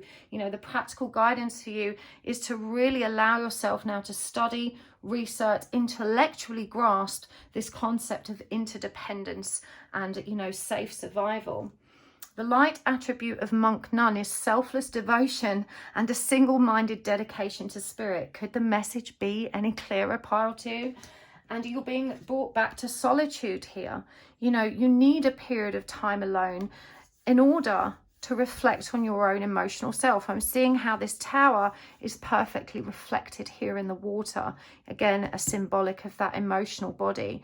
And number 13 is also the energy of the Hanged Man. It's the energy of surrender and acceptance, which is at the heart of unlocking the pain that exists in this journey. And we see here as well education, visionary. You know, you are a very, very smart person, and I'm hearing that you're very good at learning something new and applying what you learn. Apply yourself to this, pile 2.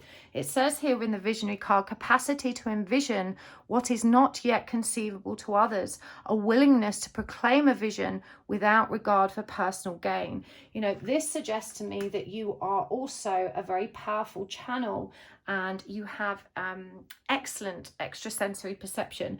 Now, I know we refer to psychic senses as gifts, but I truly believe that everybody has access to their higher senses, some of us more powerfully than others, and some of us have a very personal and powerful mission to support other people through the access to those higher senses. I firmly believe this is you. You may be already connected to the energy of education, either through your career or a long period of academia. Either way, you are going to be a driving force in this collective. You need to focus on that self-education and self-transformation to help bring you up to speed. As I said, you are the sort of person that once you know what you need to do, you own it. You know, you are so impressive in that way. So you just need to put your focus in the right way and get your priorities straight. The shadow attribute of the priest violates the trust of your spiritual community, seduced by your own spiritual role. Given what I've just shared, this is really important. You know, a lot of people who do have access to their psychic power and spiritual senses will use those powers for ill-gotten gain. They allow their ego to manipulate them into working with those energies in ill-dignified ways.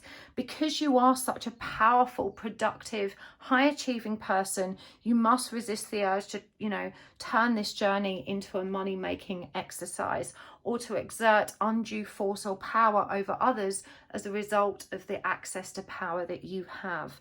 You have a choice. There's always two paths. You know, spirit may have a kind of, you know, shall we say, a predefined, destined path, but ultimately we always have free will. And you can see here one of these looks like peace, and one of them is still beautiful, but it's more rooted in transformation. You know, when we make the right, healthy, happy, peaceful decisions for ourselves, the journey is always going to be more straightforward. But whatever you choose, there's never a wrong. Everything you choose is right, because, you know, that's the whole point of living and having this power of free will, is to choose how we apply those lessons and learn them for ourselves. So, you know, the choice is yours, but you are a very powerful person. You're a powerful creator, you know, and I do think that you're going to move through this journey very swiftly. The Knight card. Loyalty, romance, and chivalry, a love of honor. Now, I'm also hearing that you may have a very traditional belief system around romantic interactions, about the knight in shining armor, the masculine role to be the one that saves or shows up or leads.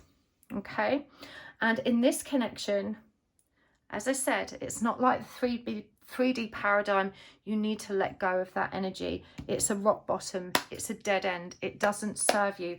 In fact, in the twin flame connection, because the divine feminine is by nature more naturally connected to her emotional and intuitive body, she usually is able to understand the context of this situation, grasp the baton and roll with it long before the masculine is.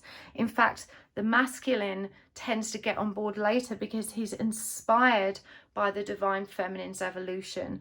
That's to say, the divine feminine is the light bearer. She illuminates the forward path. And even though, you know, your feminist principles or principles of equality contradict that knight in shining armor energy, a lot of us do actually carry that. We want to be saved.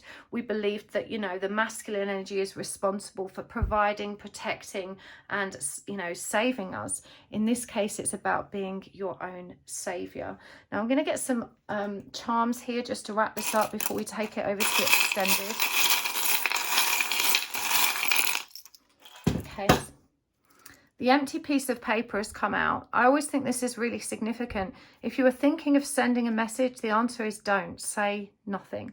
Nothing needs to be said. Very clear message there. We've got the Three of Swords. Now, this was a card that already showed up for you. I'm going to come to that one in a minute. Let's look at the others. We have the Spider Web. We have the Don't Overthink It.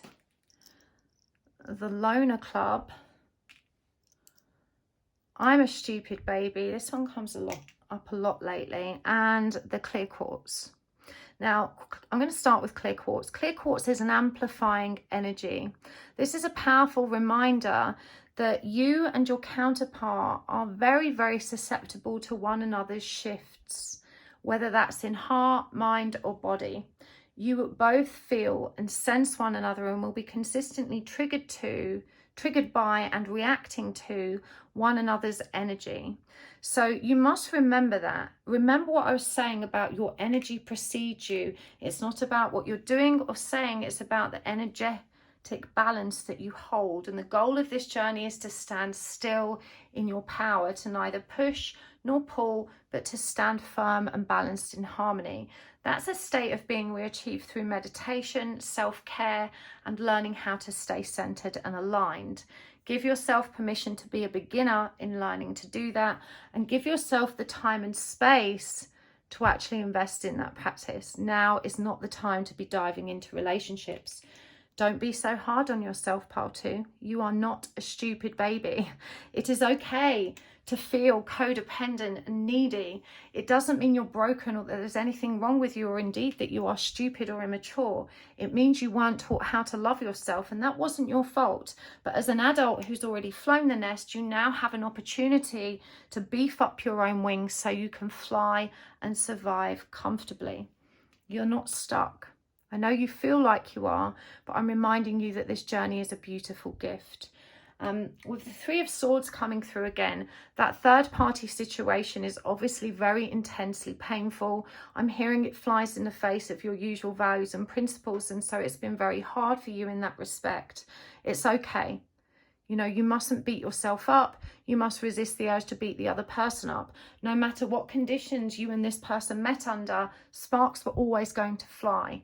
And, you know, the universe is a bit of a bitch like that sometimes. You think, why couldn't I have met this person when they were single or I was single? But of course, there's something about that love triangle that was always intended to be relevant to your journey, because it forces you both to learn very specific lessons connected to it. So try to resist the urge to resent that. Don't overthink it. You mustn't keep thinking about your person or putting your focus on them and what they want. You've likely been watching a ton of readings about how they feel, what they want, what their intentions are, what they're thinking of you, what they're going to do next. None of those are productive, even though they do help reassure us sometimes and help to give us some insight. In truth, you've watched enough of those, and as you've recognized, they haven't helped you move forward or create this new state of being that's going to bring you peace. So stop overthinking it. It's neither productive, helpful, and it doesn't make you feel good. Now is the time to focus on you, to focus on your ascension, and to trust in the spiritual progress that you are able to make. Now I'm going to take this over to the extended right now. The link is in the description box below. Thank you as always for being here with me. Thank you for hitting the like button, for all of your beautiful comments. Don't forget to make a note of which pile you chose, because that means if you're drawn back to this reading at a later date, and YouTube will recommend it again if you've not watched all the piles, you know which one you've watched already, and you can trust that it'll be prompted by YouTube for you to watch again at the right time. But for now, thank you so much for being here. Thank you for watching my adverts, and thank you for subscribing. Lots of love, friends, and I will see you next time. Bye.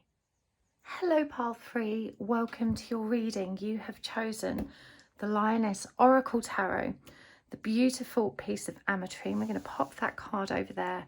Today we are asking, what do you need to know the most? These are the messages from your spirit guides that were absolutely meant for you today at this moment in time.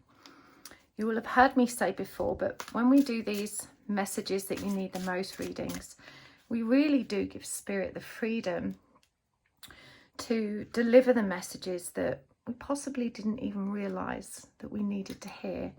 You know, when we have a very clearly defined topic for our readings, we limit that potential for absolute clarity. So we can trust that whatever comes through for you today, there are messages contained within this reading that you really, really needed in this moment. So whilst I'm shuffling, take a deep breath. Just give yourself a moment to be still and to drop down into your heart space. And now is a really good time to ask Spirit for a sign. A sign can be anything at all, an animal, something from nature, an object, God, goddess or deity, a song name, place name, whatever works for you. And a sign just gives Spirit an opportunity to communicate with you very directly, to reassure your faith, to help you trust the messages that come through. Okay, we're going to use the oracle cards. We're going to use the charms. There will be an extended reading today. You can always find a link to that in the description box below. And thank you so much for hitting the like button. Thank you for your beautiful comments as well. I love reading them so much. And I really appreciate that you engage with me in that way. It really is so beautiful to be part of this loving community. And thank you as well to those very generous souls that continue to engage with my commercial adverts. That really is such a tremendous help, not just for the growth of my channel, but also it provides a small revenue stream that supports my family. And it's such a beautiful energy exchange. 1 minute or 1 click of your time, and you get this lovely reading. So thank you. So let's do this, pile 3. What does Spirit want or need you to know the most?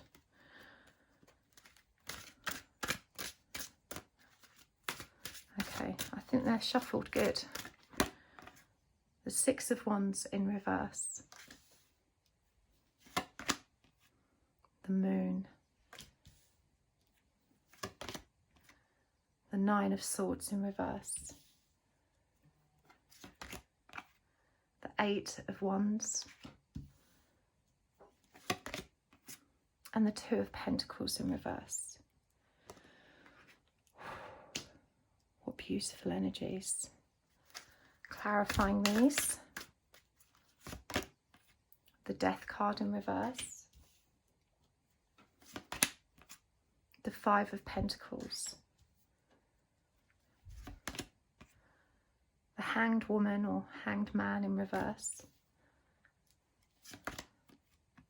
The World. And the Page of Swords. Let's get some oracle cards as well. I'm going to start with the Archangel Animal deck. The Butterfly. Archangel Premenelec. I don't know any of the archangels referenced in this deck. I need to investigate them. It's so interesting. Parrot. Archangel Bokpi. Who knew there were so many beautiful archangels? And Bat. Angel Dorenka. And from The Wisdom of the Oracle. No, that's the Archetypes Deck. That's not the one I want. Actually, I'm going to go with this one. This is the Angels and Ancestors deck. Magic Guardian. Unlock the magic within. I love that because even as I draw these cards, the messages are already coming, and this one is so appropriate. You'll understand as I read this. Father Sky, trust in the unknown. I'm going to get one more. We will get more as we go. Shapeshifter, beautiful energy. Oh, pile 3. You are so much more powerful than you allow yourself to believe and trust. This first card, the 6 of Wands, I felt such a powerful lump in my throat when I turned it over, and even the cards that followed, because you probably feel quite hopeless right now. And I think it moved me so much because I relate so much to these feelings that you're experiencing. Indeed, I've been in the very same boat. That feeling of, you know, everything just feels impossible. It's a feeling of sinking. It's a feeling of not trusting that you have the power to triumph, that you have the power to be victorious and successful. It's like an incessant fear that you just can't shake. And it seems never ending. And there's a palpable weight of just not knowing how to transform. Intellectually and intuitively, you definitely understand the concept of thought plus belief equals creation. You probably read so much about the law of attraction and The Secret and a positive mindset and learning to love yourself. But despite this knowing and your profound and deep insight, you're unwilling to align with a sense of personal value and worth, and your esteem is so broken. And with the 5 of Pentacles here, you know, this indicates really where those troubles and those unhelpful and limiting beliefs transpired, because the 5 of Pentacles is the energy of rejection and it's the energy of abandonment. It's a lifetime experience of being bullied, of not being cared for in the way you deserved, that has led you to believe that you're simply not worthy. And again, even though intellectually you know that's not true, the feeling is very, very real. It's actually making me really emotional, because this is how I used to feel. And so, reading aside, I just want you to know that it's going to be okay. And you can get through this just as I did. The 9 of Swords in reverse. Upright, this card is indicative of your palpable stress, self-loathing, anxiety and fear. And it's coming up on reverse, clarified by the Hanged Man in reverse. In fact, you have many major arcana cards in this reading, very significant ones. And in tarot, we refer to those as the big secrets. They are the headlines of our story. And so when the Hanged Man is in reverse, it shows our inability to shift our perspective. And indeed, this 9 of Swords energy, this stress, anguish, fear, anxiety, possibly depression, insomnia, just weighs so very heavy, because no matter what you intellectually learn and know, it's a feeling of not actually being able to shift that perspective and apply it.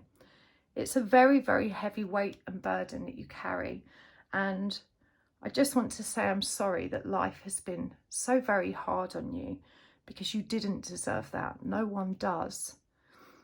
Even though it's very hard when you're in this position now to understand that our suffering was never in vain, I just need you to know that my experience did teach me that, and that I can lovingly reflect on my past and the hardships I faced with gratitude, and you will be able to as well. The 8 of Wands promises you that things can transform really quickly. You do actually have all the power, all the skills, all the tools to shift your perspective and move in to the alignment, that point of creation that allows you to not just transform how you feel about yourself, but consequently to transform your future, to transform all of the potential and joy that is actually available to you. The world is desperately reassuring you that you are closing out a painful cycle, but you do need to believe that that's possible. As we described, thought plus belief equals creation, and all the amount of intellectual knowing in the world will not have the desired impact if we can't align that knowing with belief. The Two of Pentacles in reverse. This is that resistance to change. And the Page of Swords here, in this case, represents all of that childhood conditioning and programming and the very, I want to say under-evolved and in many cases uncivilized. And I feel so angry for you with this energy. You were surrounded by people that just didn't know how to live with stability and with compassion. The first thing you need to know is that it's not because they didn't love you. It was never a measure of their love. It was always powerfully connected to their inability to actually see and love themselves. And consequently, they projected their own pain and their own fear onto you and the people around them. And you were so very young and so very impressionable, as we are as children. And this has programmed you in such a profound way. And it's left you feeling very angry and resentful. But the message here, pile 3, is that it's really time to stop blaming them. And I know that's hard because they are responsible. They were responsible for how you were treated because you were a child and you had no power to choose for yourself or to stand up for yourself or to know better than what was being demonstrated. But you are an adult now. You've flown the nest. And the message here is that you need to liberate yourself from that resentment. We see the horse here, which is always symbolic of freedom, and the magic carpet, which for me is that beautiful spiritual energy that is intangible and so hard to trust in, but that carries us, that liberates us, that allows us to move out of the pain of the past. You have to trust that this is possible. And in order to do that, you need to stop looking outwards at all of the things people did wrong, because you've done that for a long time. I'm hearing that you've dwelled on it for a really long time and it hasn't been productive. It hasn't changed anything. It hasn't resolved your pain. It hasn't helped these people transform, understand, or give you the love and the compassion and care that you need. And so it's time now to realize that even though there was something very cathartic and necessary about that process of resentment and anger and raging at the past, that time is now done. It's spent. And it's time for you to come back to yourself. When we grow up, this is really hard. I feel this, I'm telling you, I feel this so deep for you. When we grow up and we leave home and we become adults, our parents have already invested, perhaps wisely or not, in our upbringing. And consequently, as adults, it then becomes our responsibility to use the energies with which we were raised and programmed to make the very best of the situation we have. You're not the only person that suffered, and unfortunately you won't be the last. But you're being called to reflect on these experiences in a different way, in a way that can bring you to that point of freedom and liberation from the suffering that you now feel. Again, the message here is that your consistent focus on what happened in childhood, your fury that that suffering hasn't been recognised, acknowledged or apologised for, and indeed that those people have seemingly been unwilling to change and to treat you better. We can't change people, no matter how hard we try. It's very painful, especially with our parents and the adults that were supposed to care for us, because we were very much entitled to and deserved to be loved by them. But when we continue to perpetuate that cycle of resentment and to demand it from them as adults, in spite of them being so unwilling to give it to us, if we continue on that vein, we just end up creating more anger, and it builds and it builds and it becomes entirely unsustainable. The wounds that you face have had a very real impact on your life. But the message here is that they don't need to anymore, and that even though it wasn't your fault that you were wounded in this way, it is your responsibility to heal. It's time now to let these people off the hook and to say, from here on, it's on me.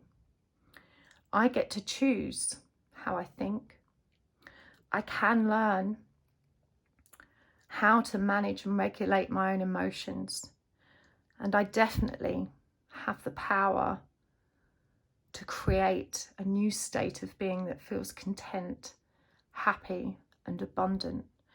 You've spent the longest time studying all of the psychology and psychotherapeutic practices to help you understand what happened to you.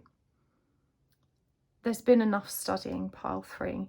Now is the time to bring this energy into balance and to actually start doing as much as you are knowing, so that you can become all of those things that you know deep down to be true about yourself. Because even though I feel so emotional for you, this is so heavy, beautiful but heavy. I wish I could give you a hug. Even though, hold on a minute. Even though you have this soul deep knowing that you are worthy and deserving, it's been so hard for you to actually apply that. The butterfly is such a beautiful symbol. Be ready to transform with wisdom. See through illusion into truth. And remember, the bat is a creature of the dark. And the dark isn't true. It is an illusion. The dark ceases to exist when we shine a light upon it. It's only when the dark is contained and hidden that it stays dark. And so by allowing yourself to take responsibility now for you, by saying it's on me, by illuminating the darkness within you and lovingly giving yourself the opportunity to face it and transmute it, you unlock the power to transform and to have the life you want. We can really labour under the illusion that if everything had have been different, we wouldn't be in the state we're in now. But that's such a disempowering thought, because, as I said, we always have a choice. And even though you resent that you've had to make that choice for yourself, that these energies weren't lovingly bestowed upon you, you do have to exert your power to make that choice now. Languishing in this anger and resentment simply no longer serves you. I feel really guided to highlight the profound difference in these energies when we actually turn these cards upright. That 6 of Wands is an energy that is present on the table. It's the energy of love, triumph, victory, satisfaction. And so when we unblock our lack of faith, when we reinforce our belief, this energy is able to flow freely. Likewise, this never-ending sentence of pain that you've been living out can also come to a close. When the Death card is upright, it indicates the end of that cycle and the beginning of something new and beautiful. The Parrot asks you to listen intently to understand. And I love Parrot energy.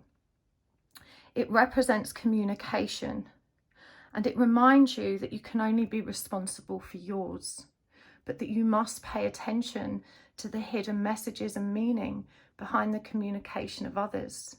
How we communicate is largely unconscious, and for people who haven't developed their sense of compassion and sense of self, communication becomes fraught with accusations, conflict, fear, rejection. It continues to perpetuate that cycle of pain that you've had to stomach.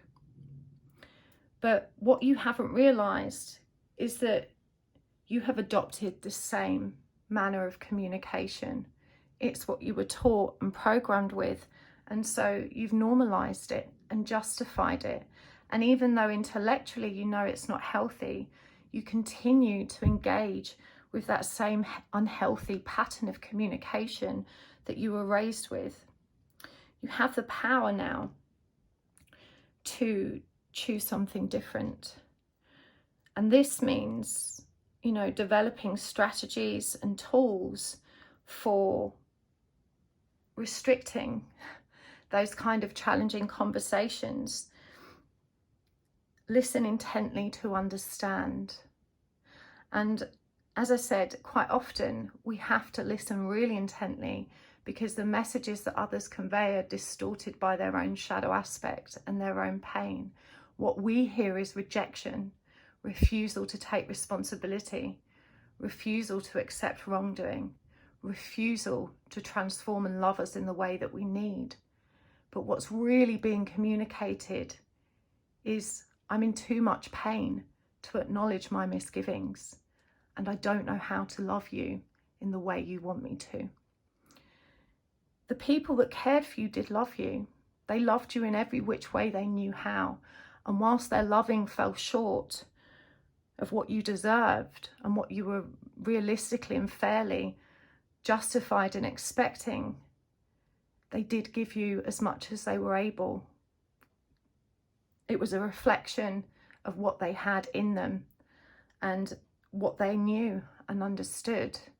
They didn't mean to hurt you. And you really just need now to make a note of all the things you wish they'd done and to learn to do them for yourself, to unlock the magic within. We all have this magic in us, pile 3. I know it's so hard, especially when you're still facing that same dysfunction and rejection and abandonment. You know, when our parents don't listen and don't help us resolve our resentment, they almost fuel the fire of our anger. But you do have this magic in you. You are magic. I found it in me, and you can find it in you too. Your perception of the future as being one that's going to be mired in stress and difficulty and lack is seriously inhibiting you now. You've woken up, but Spirit is nudging you back onto your path and asking you to trust in the messages and the guidance that keep being put forward. You've steadfastly refused to apply yourself to a practice of self-care or meditation. And like many of us that struggle to do that, even when we realize we need to, that resistance is born of the fear that it won't work. It's connected to that feeling of hopelessness, the fear that we're not really worth it and are not enough or strong enough to achieve it. We also believe that it won't be enough, because surely the magic and power and love within is never going to be as valuable or life-sustaining as the love that we can receive externally. I wrote about this on my YouTube community page recently, and if you haven't read it, I encourage you to. But that's such a limiting belief, and it's simply not true. As I said, I discovered this love within me. And it did liberate me. It brought me that freedom. In fact, it made me feel invincible. It didn't mean that I didn't want or need love from others. It just meant that I no longer relied on it. And that meant I was no longer at the mercy of other people's inability to give it to me. It's a very healthy state of being to cultivate. And Spirit is reminding you and reassuring you that you do have the power and that you do have the strength and that you can succeed.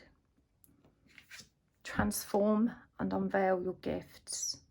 The Wolfe energy comes in strong here. The eagle has come through for you twice. The eagle is always a spiritual messenger. It represents our connection to source, our higher truth. Of course, it's the animal with a very high perspective that's connected to land and the heavens above. Transform and unveil your gifts. I love the wolf as a representation of self-love as well, because it's both a pack animal and also has the power and potential to be a loner. We can see here as well that the snake is indicated, reminding us of our power to transform and to still maintain our connection to the pack while having the freedom to stand on our own feet and to succeed without that connection. I want to come as well to the first card, the one that you chose in the lineup. This is the King of Wands. This is the energy of leadership. He is a powerful creator. He's the King of Fire, the King of Spirit. He has all of this beautiful, charismatic, courageous energy which helps drive him forward and support and create his dreams. It's Leo energy. And interestingly, you know, this is the Lioness Oracle deck as well. Maybe Leo is a significant sign in your chart. Do look at where it sits for you. But Leo is the leader. It's the part of us that knows what we're worth, that knows that we are worthy. And this is in you. I made another post yesterday about anger and how our anger is the part of us that loves ourselves. And so, you know, allow yourself to trust that even though you think that self-love is difficult, that actually all of the anger and the resentment and the fury that you've been experiencing is because you love yourself. You know, it's the part of you that knows you deserve better. And that's why you react so furiously to that mistreatment. You can and you will love yourself. And you are destined for really great things. You know, as I said, the King of Wands is a powerful leader. He's the lion, the leader of the pride. He brings so much love and compassion. In tarot, he's also represented in the Strength card as the taming of the beast, the human aspect of self that surrenders in the presence of our own divinity and our own loving hearts. And this is what Spirit wants for you. Now is your time, pile 3. You weren't meant to suffer for this long. And that's not about blaming you or punishing you or trying to make you feel guilty for having not made these changes sooner. You have to trust that everything is as it's meant to be. There are no mistakes. There are only lessons. And as I said earlier, you know, you will arrive at a point in your life where you can reflect on all of the agony and stand in gratitude for it. I didn't believe that was possible either, but I'm continuously humbled by my ability to sit in gratitude for everything that has gone before. And I know that you can be and will be too. The more overriding message in this is not just that Spirit wants you to be saved. It's not just that Spirit wants you to be loved and to feel loved. It's that Spirit needs you. And Spirit works through us. It requires a human vehicle, an instrument through which it can deliver its truth and its wisdom and its guidance, just as I am doing for you now. I am an instrument. What is flowing through me in this moment isn't born of me. It's simply an ability to allow myself to be open and receptive to that divine flow of love that consequently allows Spirit to transfer it to you. This is also your role in life. You are a natural born leader, and you've known how capable and competent and skilled you are, but you've never had the confidence to pursue what you deserve, to triumph in the ways that you know you can. And Spirit is asking you now to align with these truths within yourself, to unlock this magic, because your purpose here is much bigger than you. And again, it was so humbling for me to recognize that truth and to align with it. It gave meaning and purpose to my life, and it allowed me to be a vessel for love for others, something which I'm perpetually grateful for. Let's get some guidance cards for you. I can't tell you how deep and moving these energies are. As I say, I relate so much, and I hope you can trust when I share my experience as I have, because I really do understand you are not alone in the way you're feeling, and others have felt this too. But I have found, and others have found, that we can rise above it. We can be victorious. We can claim our peace. And this is exactly what you're going to do. I want to get some practical guidance for you before we move on to the extended. I feel like in the extended we need to go a bit deeper, because I would like to understand better the present circumstances as well that are weighing so heavy. I feel like this is very much focused on your state of mind and being, rather than your actual practical circumstances, and that does need some investigation. But let's get some practical guidance for those of you that won't be joining me there as well. What do you need to do to shift this? This is the Enchanted Map Oracle. Heal the ouch. Solitude. Very direct messages. Education. Field of Dreams. And from the Wisdom of the Oracle,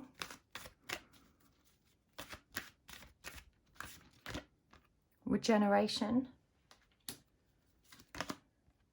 Soulmates,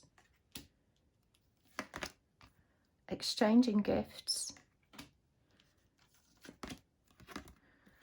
Milk and Honey. And from the Archetypes deck, this will give us some insight into the shadow aspects or even the light attributes that need to reassure you. I'm going to riffle shuffle this deck because it's important that we read them in reverse as well as that comes up. One side represents the shadow aspect and the upright position, the light.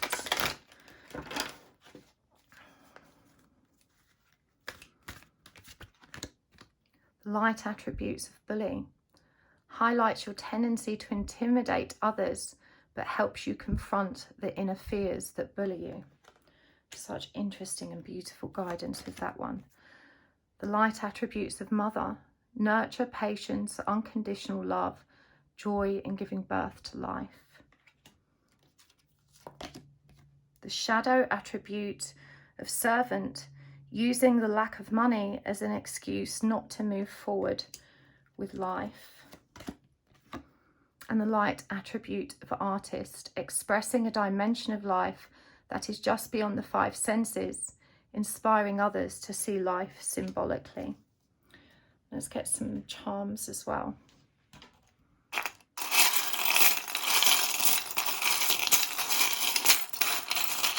Oh, okay, one flew out. We've got quite a few here, more than I intended, but we'll keep them anyway. We have the sunshine. I have to excuse the light here. It's such a sunny day, but it creates a lot of shadows when I come to the camera. The penny. The fortune teller paper thingy. The Game Boy. Oh, the inhaler. We have so many for you. I believe. Oh la la. Italia. love hurts. This is a positive sign. And finally, empower. Okay, heal the ouch and regeneration. Pile 3, you understand the logic behind healing a physical wound. If you had a gaping cut in your leg right now that was inches deep because it was a very, very profound infliction of pain, you understand that you have to go and get it treated. You understand that you need to tend to that wound, to keep it clean, to redress it, and to be gentle with yourself as it heals.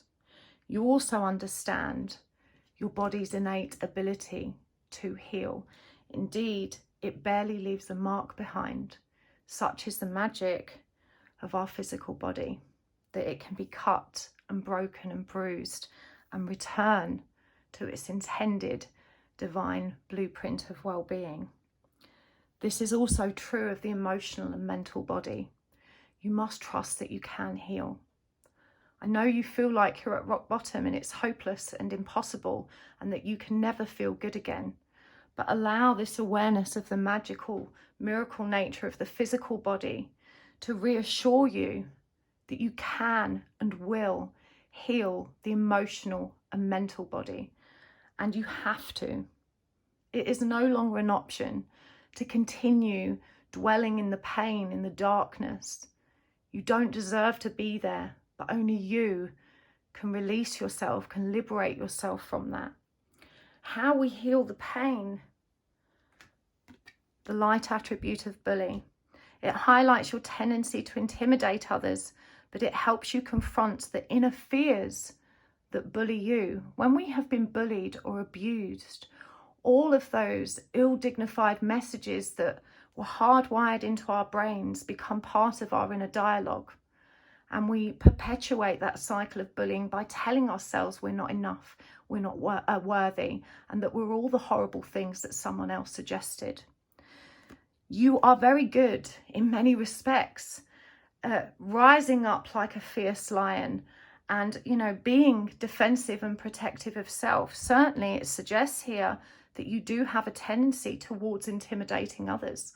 And understandably so. When you've been bullied your whole life, we reach a point where we snap, we get sick of it, and we don't want to tolerate any more of it. You need to use that strength to your advantage. You need to become aware of that inner dialogue and furiously address that voice which is rooted in the mind. It's not the truth of who you are as a bully. Why am I thinking this about myself? It's not true. If you feel that you cannot tolerate it from others, why do you continue to tolerate it from yourself? Now is the time to rise up and to confront the bully within you. This is a vital part of your healing. You understand intellectually that it's only through that tender loving care, reassurance and support that we can get better and learn to trust in ourselves again. But in the absence of someone to do it for you, and let's face it, you've tried really hard to get other people to do it for you, you have to learn to do it for yourself. This is where your power is. This is how we all return to ourselves. You need time alone. There's been focus on relationships, on connections to others, spiritual or otherwise. And you've convinced yourself that if only you and that person could be together, or you could reconcile the anger and pain that exists within that connection, that you can feel good again. It's simply not true.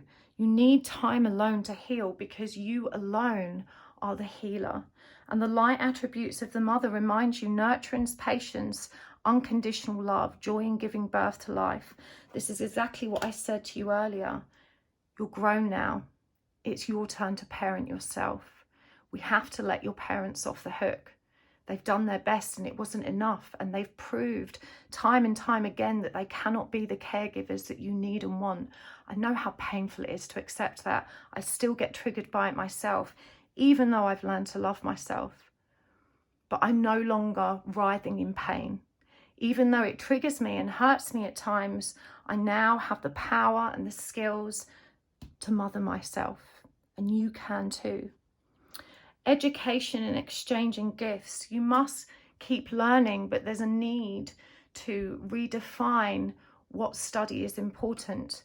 You focus very much on understanding the narcissist, on understanding the abuser.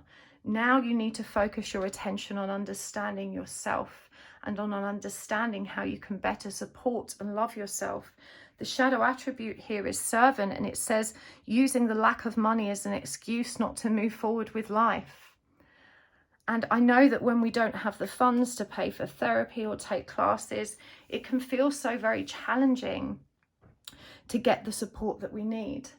But a lot of that support doesn't cost anything. Exchanging gifts reminds you of how much you lovingly have to offer, and that when we are sharing our awareness, and for me, this sharing energy is about network and community.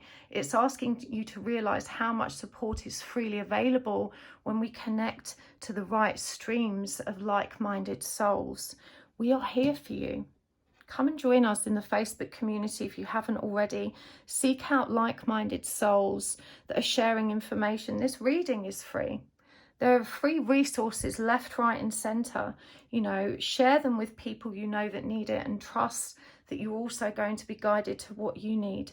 What's happening here between you and I is also an energy exchange. As a result of you watching this video and benefiting from my guidance, I in turn earn a small amount of revenue from YouTube, as well as benefiting from the guidance for myself. There's always an exchange that doesn't have to have a literal financial value.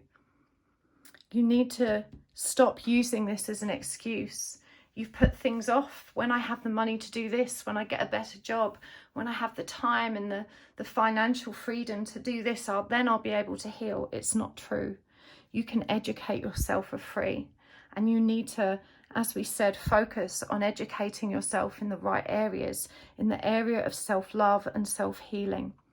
Field of Dreams and Milk and Honey, clarified by the light attribute of the artist, is so very powerful and beautiful. These are all cards that ask you to focus on your visions for the future. They reassure you that you can manifest everything you want. The Field of Dreams is such a beautiful and happy energy, and it's also the number 21, the energy of the world that came through, the energy of completion, contentment. The eggs here symbolic of giving birth to new life, exactly what was suggested here. Milk and honey is also symbolic of all of the joy and the good things and the abundance that's available to us. It's number 51, the energy of the Hierophant connected to higher learning, and the energy of the Magician, the manifester. Combined, it adds up to the energy of love, and you have this rainbow here symbolic of hope. You need to write down what you want and what you deserve, not what you think is possible. Set your attentions according to your highest possible vision and desire, and keep intending it, keep informing that. Expressing a dimension of life that is just beyond the 5 senses, inspiring others to see life symbolically. You are an artist in so many senses of the word. As I said, I was called to action, I was called to mission and called to purpose. And it's through me looking at these symbols that I am inspiring you to do the same and look at your life in more meaningful and supportive and positive ways. This is also your purpose. For you, it may manifest differently. You may not be a tarot reader or a psychic channel. There's so many roles in which we can bring forward that wisdom and light, but you do have this power. You were always designed and intended to express a dimension of life that is beyond the 5 senses.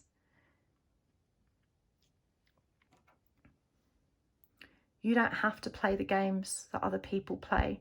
Remember, we spoke about the communication and how you perpetuate those cycles. It's time to stop showing up and partaking in the dysfunctional patterns and cycles of behavior, communication and interaction that you were born with and know to be wrong. It's not fair to simultaneously resent, hate it and be angry for it whilst continuing to maintain that state of being for yourself. You can and will rise above it because you are better. Even though you got lost in these patterns, you were the one that was able to see that they were wrong. Everyone else seemingly, just accepted it as normal and bumbled along with it without any awareness of the dysfunction they were facing. But your beautiful, pure heart always knew that you were more loving than that and that it wasn't right. So stop playing these games. You have to believe in something better. This is the positive sign you've been asking for, pile 3. Everything's going to start changing for you. You need to learn how to breathe. For me, this is a very practical suggestion of breath work that you need to apply yourself to. Look up Wim Hof and breath work techniques to release anxiety and depression. The sun will shine again.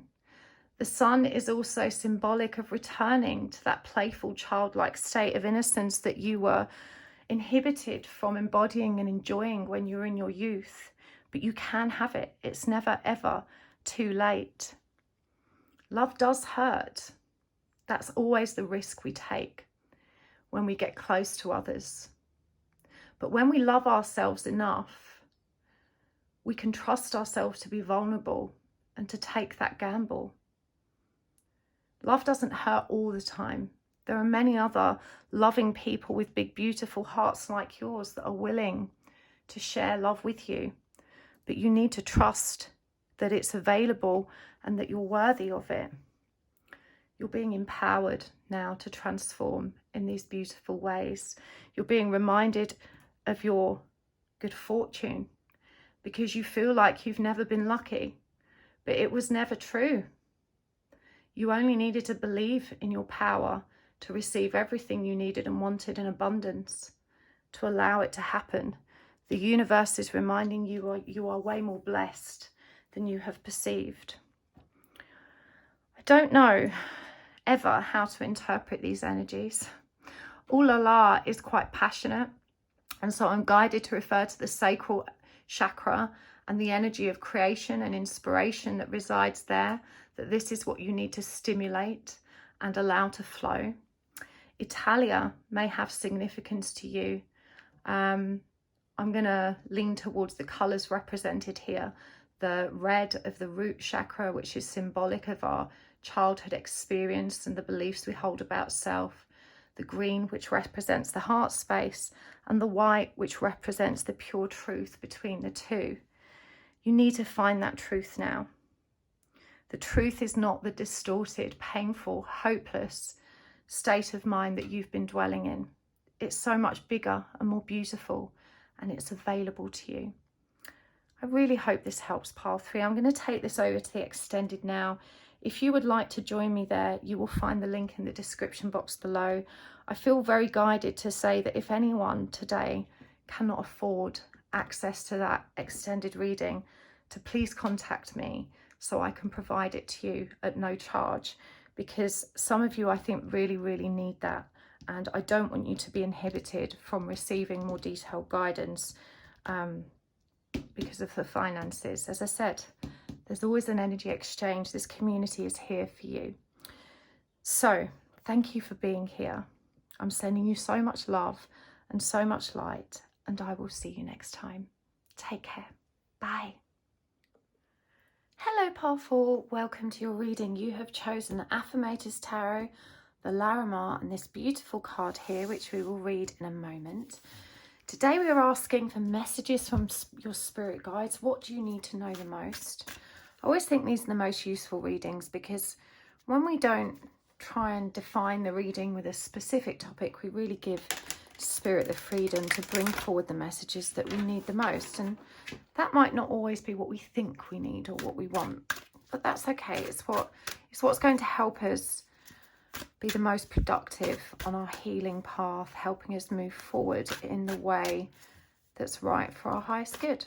So whilst I'm shuffling, just take a moment to take a nice long deep breath, to drop down into your heart space,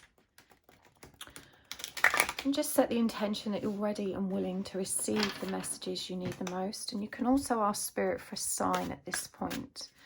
And a sign can be anything at all. It can be an animal, an object, a place, name, song, sequence of numbers or colours or something from nature, a god, goddess or deity. Just trust whatever pops into your head first. You can be really specific and choose it if you want. There's no right or wrong, and you can ask for more than one sign. So we are going to use the tarot cards today. We're going to use the oracle cards, and we will use the charms as well. There will be an extended reading for those of you that resonate with this and want to go deeper with me. You can always find the link to that in the description box below. I just want to take a moment to thank you all for your beautiful comments. I love reading them so much. I reply to as many as I can. And I always give you a little heart just to acknowledge that I'm here for you and I see you. Thank you for your likes and subscriptions. And thank you also to the very, very generous souls that take a moment to engage with my commercial adverts. That really is such a perfect and beautiful energy exchange. It helps me generate a bit of revenue for my family, but it also means that YouTube will be more inclined to promote my videos. So I appreciate that so much. Thank you for those of you that do that. But let's get this reading on the road. I'm going to draw some cards from the tarot first. What do you need to know the most, powerful? What do your spirit guides want to share with you today? The sun is shining for you. Okay, we're going to keep these because they all fall out together. The Queen of Cups. The Eight of Wands in reverse. The Ten of Cups. And the Empress in reverse.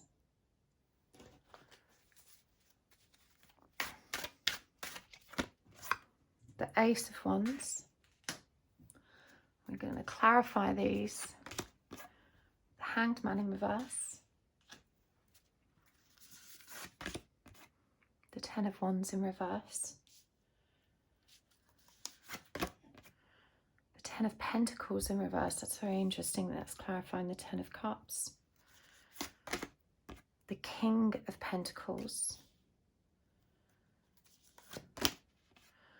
And the Chariot. Do you know, no matter how much I try and get away from relationship readings, because I really want to focus on personal growth, but, you know, we're giving spirit permission to bring through what they want.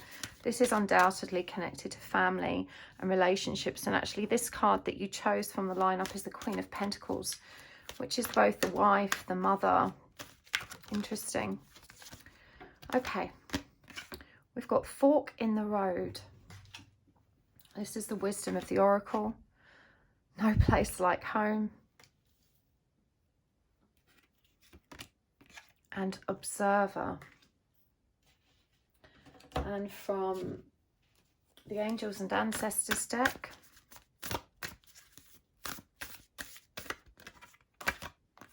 Heart's Guardian. Love and let yourself be loved. Winter. Take care of your needs. Let's choose one more. And, oh, Elder, move beyond ancestral patterns. Okay. So let's start with the Queen of Cups. This is Cancerian energy. It's the energy of emotional maturity, emotional regulation.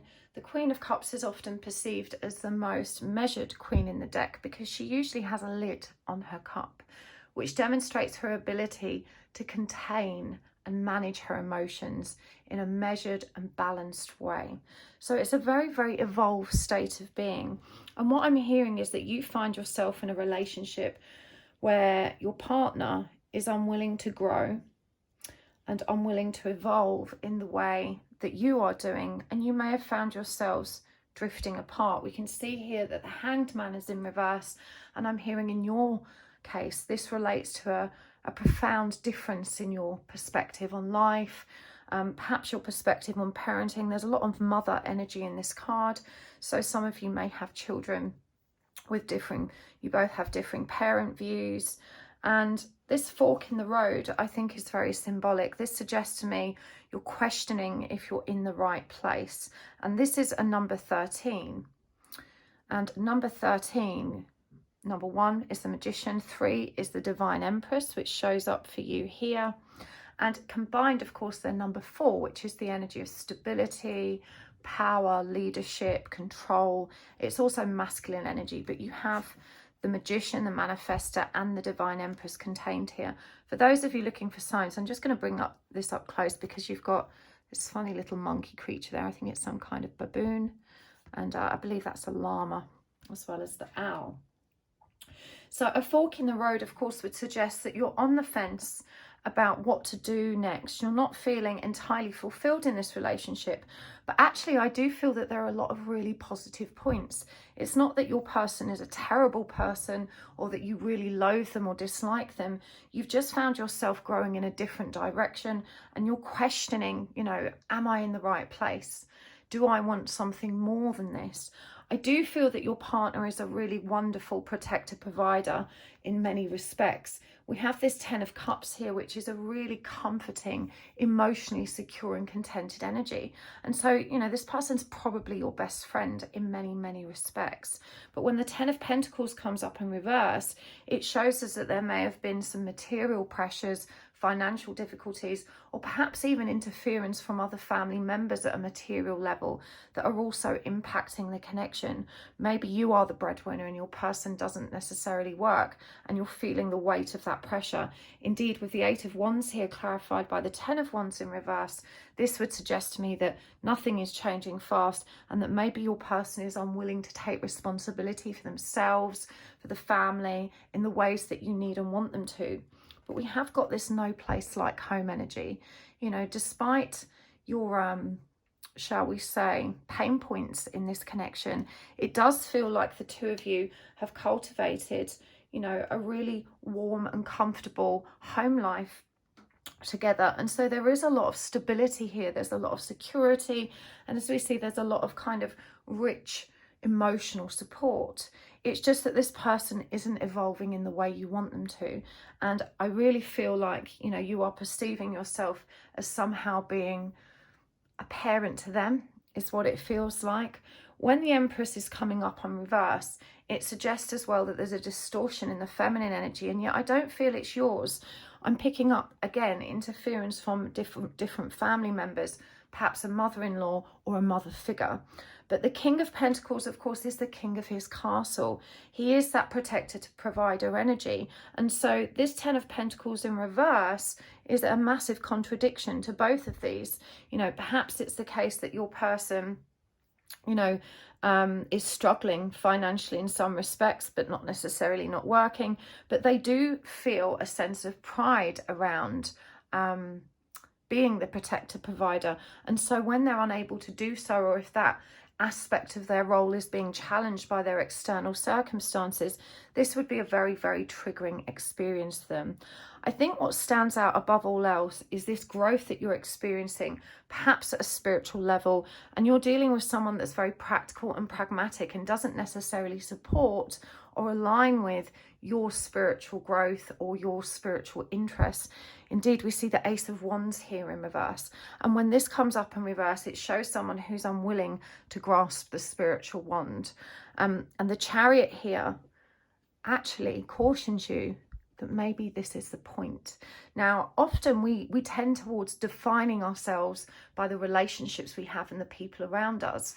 We don't have to be in relationships with people that are exactly like us or that want the same things in every sense of the word, nor that have the same belief systems. In fact, differences can often challenge us in really positive ways. It allows us to experience different perspectives, and having two parents that are very different in their perspective can also be healthy for a child, because it gives them an opportunity to explore different perspectives and, you know, arrive at a conclusion that suits them so they can choose who they are. In fact, problems only tend to arise in relationships where people are very different to one another, when there's a lack of respect or acceptance for one another's differences.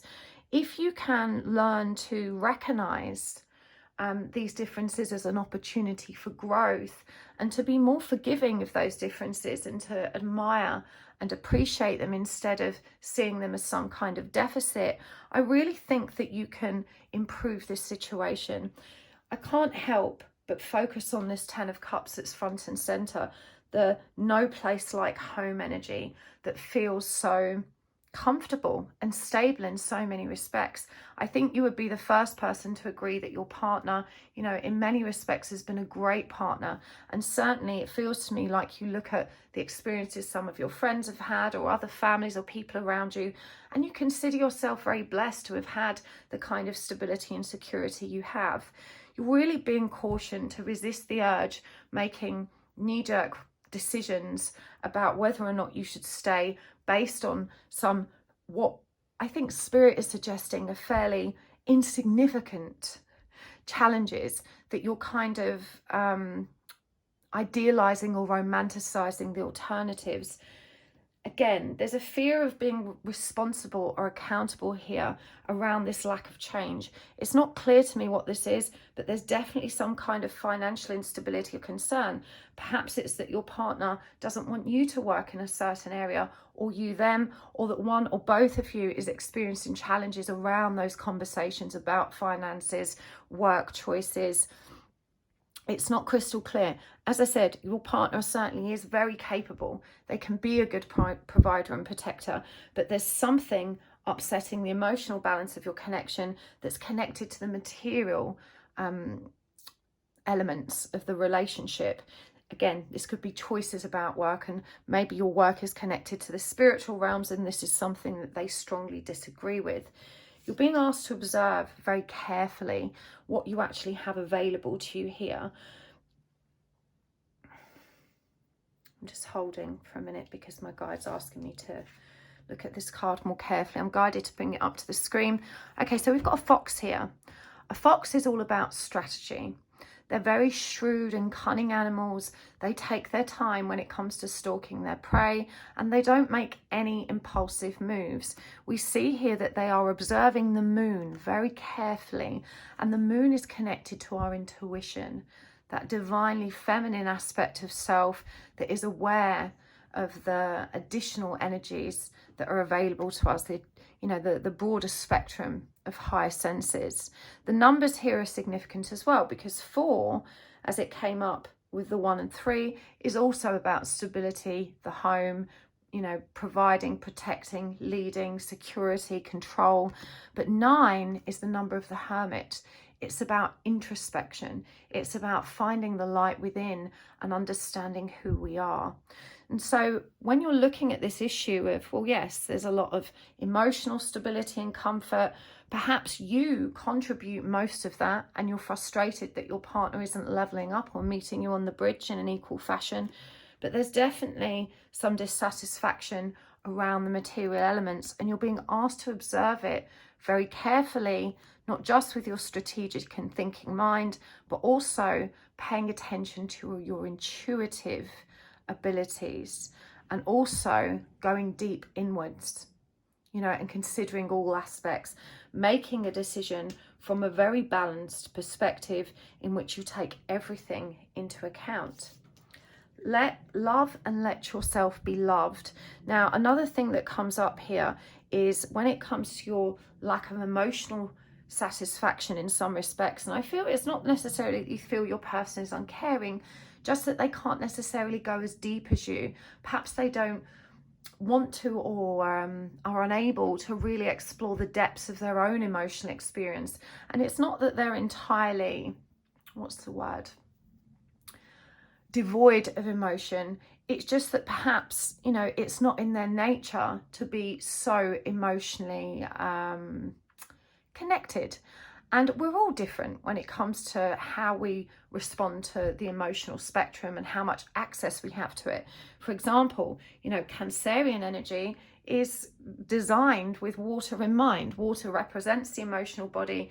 A Cancerian person, say compared to a Virgo or Taurus, is always going to have access to a broader spectrum of emotional energies, especially if there's more water in their charts. Now, obviously, it's not that strictly defined because our natal charts are made up of many signs and energies. But the point is, we're not all made equal when it comes to how we respond to our emotions and how willing we are to explore them and go deep with them. And that's okay. Again, we should celebrate those differences. A person that doesn't necessarily go deep as you isn't, necessarily emotionally inept. They're just emotionally different. And so you must try and resist judging too harshly. It doesn't mean that, you know, you're compatible. And again, you're obviously at a fork in the road where you're questioning this because their perspective is so different to yours. But I'm hearing that you're, you know, imagining or dreaming of a partner that is a lot more like you, and you have a tendency towards idealizing that you would love someone that also shares the same spiritual beliefs or religious beliefs, someone that has a much more similar outlook to you.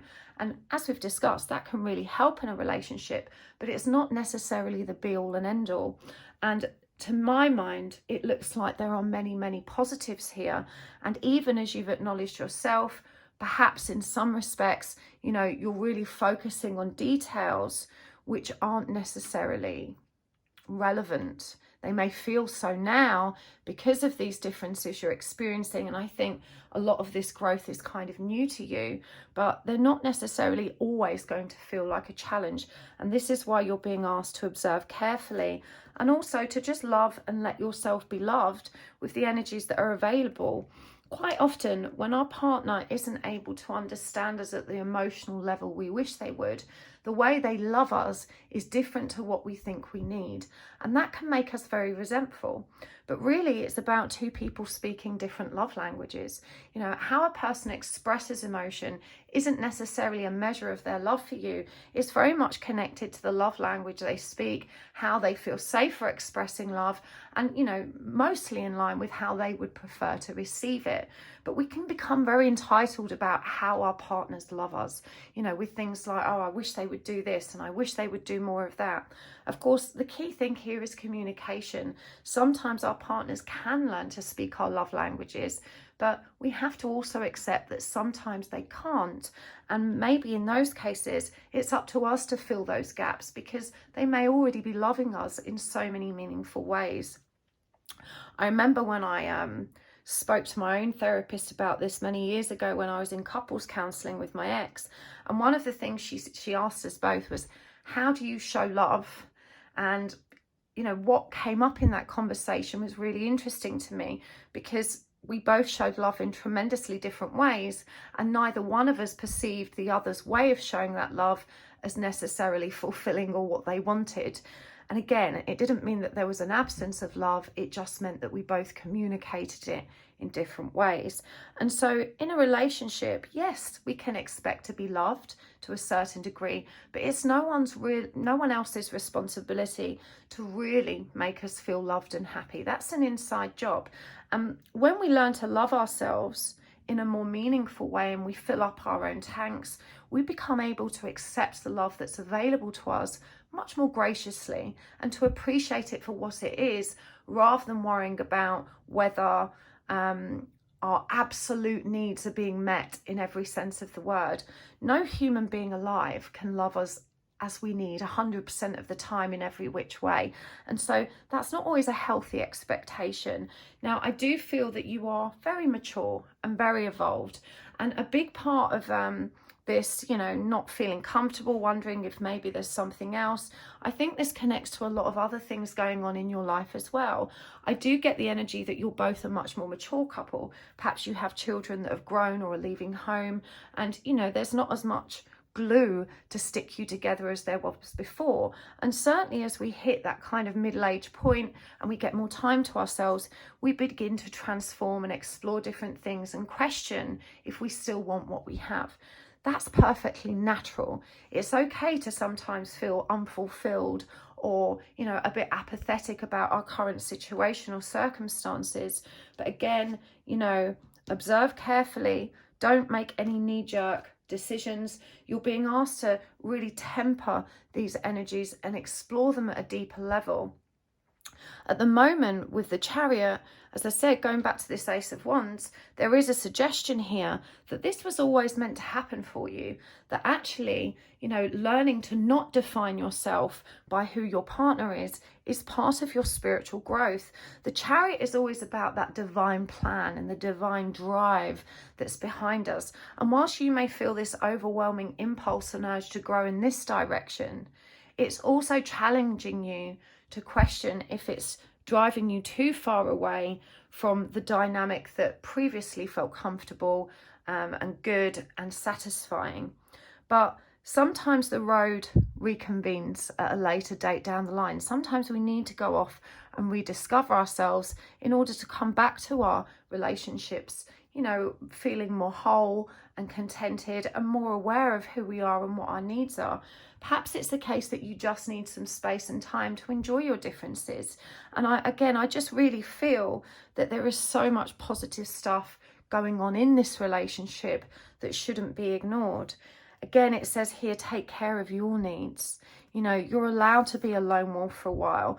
Maybe as well you feel very tied to, and I'm just seeing here with these jellyfish how many people are relying on this couple in the middle. You know, perhaps you're feeling frustrated that your person seemingly has more freedom to explore themselves and that you need more time for self. You are, of course, willing to, that's not the word. You are, of course, okay to ask for this and to demand this, but that doesn't necessarily mean that you need to leave the relationship entirely. Sometimes it's just necessary to communicate to our partners, look, I'm going through some weird changes. That's a natural part of my human evolution. We're always changing. Nobody is transient or remains the same forever, because our experiences shape who we are, and we're often having different ones from what we've previously had.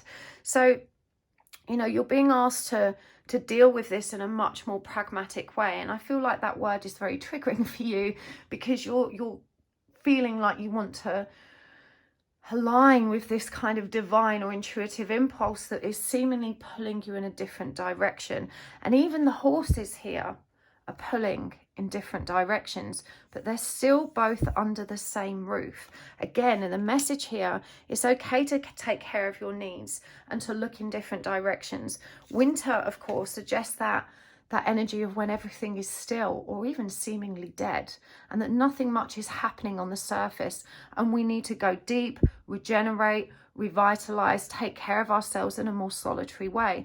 The wolf comes through a lot in my readings at the moment, and the wolf is a classic example of interdependence, because it's both a pack creature as much as it's referred to as the lone wolf. The wolf can cope independently, but it prefers to rely on community, and that's comfortable and healthy interdependence. And the wolf also really takes care of its elders. In fact, when you see a pack of wolves moving together or traveling together, the elders always travel at the front. The weakest of the wolves go at the front. The next lot are the strongest ones that can observe them, and the pack leader actually walks in from behind, generally checking and keeping an overview on the whole. And so, you know, there's a message here as well. Let me just turn my phone off. That should have been on silent. There's a message here as well about, you know, looking at the benefits of the pack, respecting and appreciating our need and time for solitude. And also, I touched upon the elders being at the front of the pack, perhaps some interfering energy here. And we also have this card, Elder, move beyond ancestral patterns. So this definitely feels like an older family member. It could be your parent, their parent, or maybe some cantankerous aunt, who knows. But it's asking you to carefully observe the ancestral patterns that are being demonstrated, and you being so emotionally measured and mature and spiritually evolved have the power to perceive these cycles and patterns in ways which your partner perhaps cannot. And even though you may resent that you are the person that has to be the bigger person, offer the olive branch, smooth things over, you know, really, if we are willing to grow, if we are willing to ascend, we have to take in tandem with that the very real experience that not everyone is going to catch up or have the same grown perspective. You know, you don't catch tall trees looking down at the little trees and saying, oh God, I can't believe I've got to live alongside you. You just can't see what I can see. You're such a loser. You know, part of growing is also to accept and understand people's limitations. Most people aren't inherently bad. even if their behavior sometimes is. Our behavior and conduct, as you know, being very emotionally grown and mature, is based on the experiences and conditioning we've had through life. And not everyone has had the opportunities or foresight to heal, face themselves, and resolve their inner pain in a way which allows them to grow out of those ill-dignified or challenging behaviors, which they then bring into relationships. We all know what it's like to handle difficult family members. Some are more toxic than others. But again, you're being asked to reflect on this and recognize that as a more evolved person in this equation, you have the power to move beyond those ancestral patterns and choose something different. When we allow the irritation, the resentment, and all of the pain of that situation to drag us back down to their level because, you know, you're convinced that that's the only place they can communicate, we actually then, should we say, cancel out the beautiful opportunity available to us to remain in that heightened state of awareness and being, and to behave differently. You know, you are being challenged to evolve out of those patterns, not to keep sinking into them and fighting it and resisting it. You're being asked to be the bigger person and to recognize what a beautiful privilege it is to hold that position and role within your family unit. It's definitely hard, and it's certainly very, very challenging. You know, there is nothing more maddening than someone that won't listen or can't see or won't see what you're trying to share, nurture, and create within a family dynamic, especially if their behavior, you know, creates a lot of dysfunction, upheaval. But this is all about you being challenged to create healthier boundaries and to learn better, healthier, more peace-bringing ways to actually handle this situation. Now, I really do think, Pile 4, that you are such a gentle soul, and you've just become increasingly frustrated at seemingly being this kind of more grown presence within this family unit. You really wish that you weren't the strongest. I think that's what it's rooted in. There's a deep need here to be taken care of, to have this strong energy, you know, that's risen above you to hold you. It's definitely a feeling of, I don't want to be the strongest. I want to be held. I want to be supported. I want to feel like I don't have to worry about or deal with these things. It's this energy of frustration that your person just isn't enough. But I just don't think that you're being real and honest about the strength they actually create and provide. It's just different to yours. And you might have a more grown emotional perspective, but in many ways, you know, they are still being strong for you and bringing a lot of stability to the table. It's not often we have these readings, actually, where the relationship is, you know, not necessarily thoroughly toxic or crazily dysfunctional, but sometimes that's harder. It's harder because it's those very fine and subtle, nuanced details that still rock the boat, and then we feel guilty for having those feelings. Oh, I should be grateful, you know, I should see this. First of all, I just want to make it okay for you and say it's perfectly normal and acceptable to have these feelings. You know, there is no shame and no judgment. They're hard, whatever your circumstances.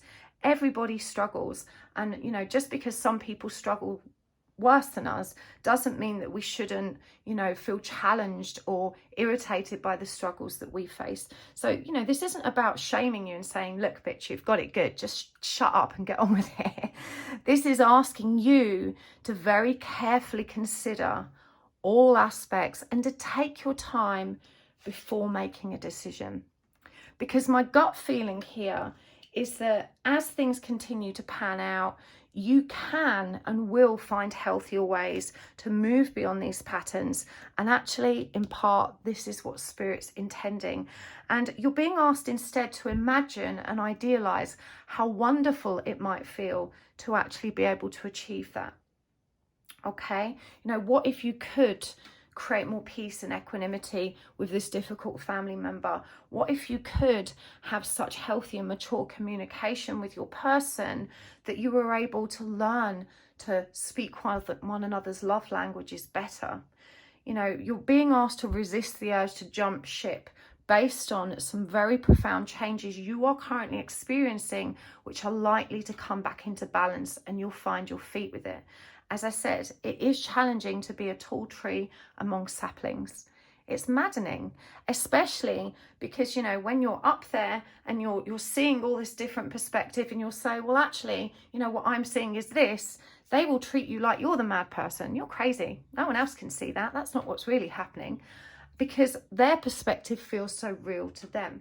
And it's often impossible to accept an experience that other people are having if we can't see it, feel it, or actually, you know, have a tangible awareness of it ourselves. So again, being the taller tree means that you have the experience that they have down there, and so you can still relate to them without crashing down to that level. You know, how we communicate that different perspective as well is important. We mustn't put ourselves on a pedestal and become self-righteous or indignant and, you know, preach and belittle people for not being able to see what we can see. It's about lovingly nudging them up the evolutionary scale with us, gently nudging them in the right direction, and lovingly sharing our different perspective, whilst also accepting where they are and their limitations.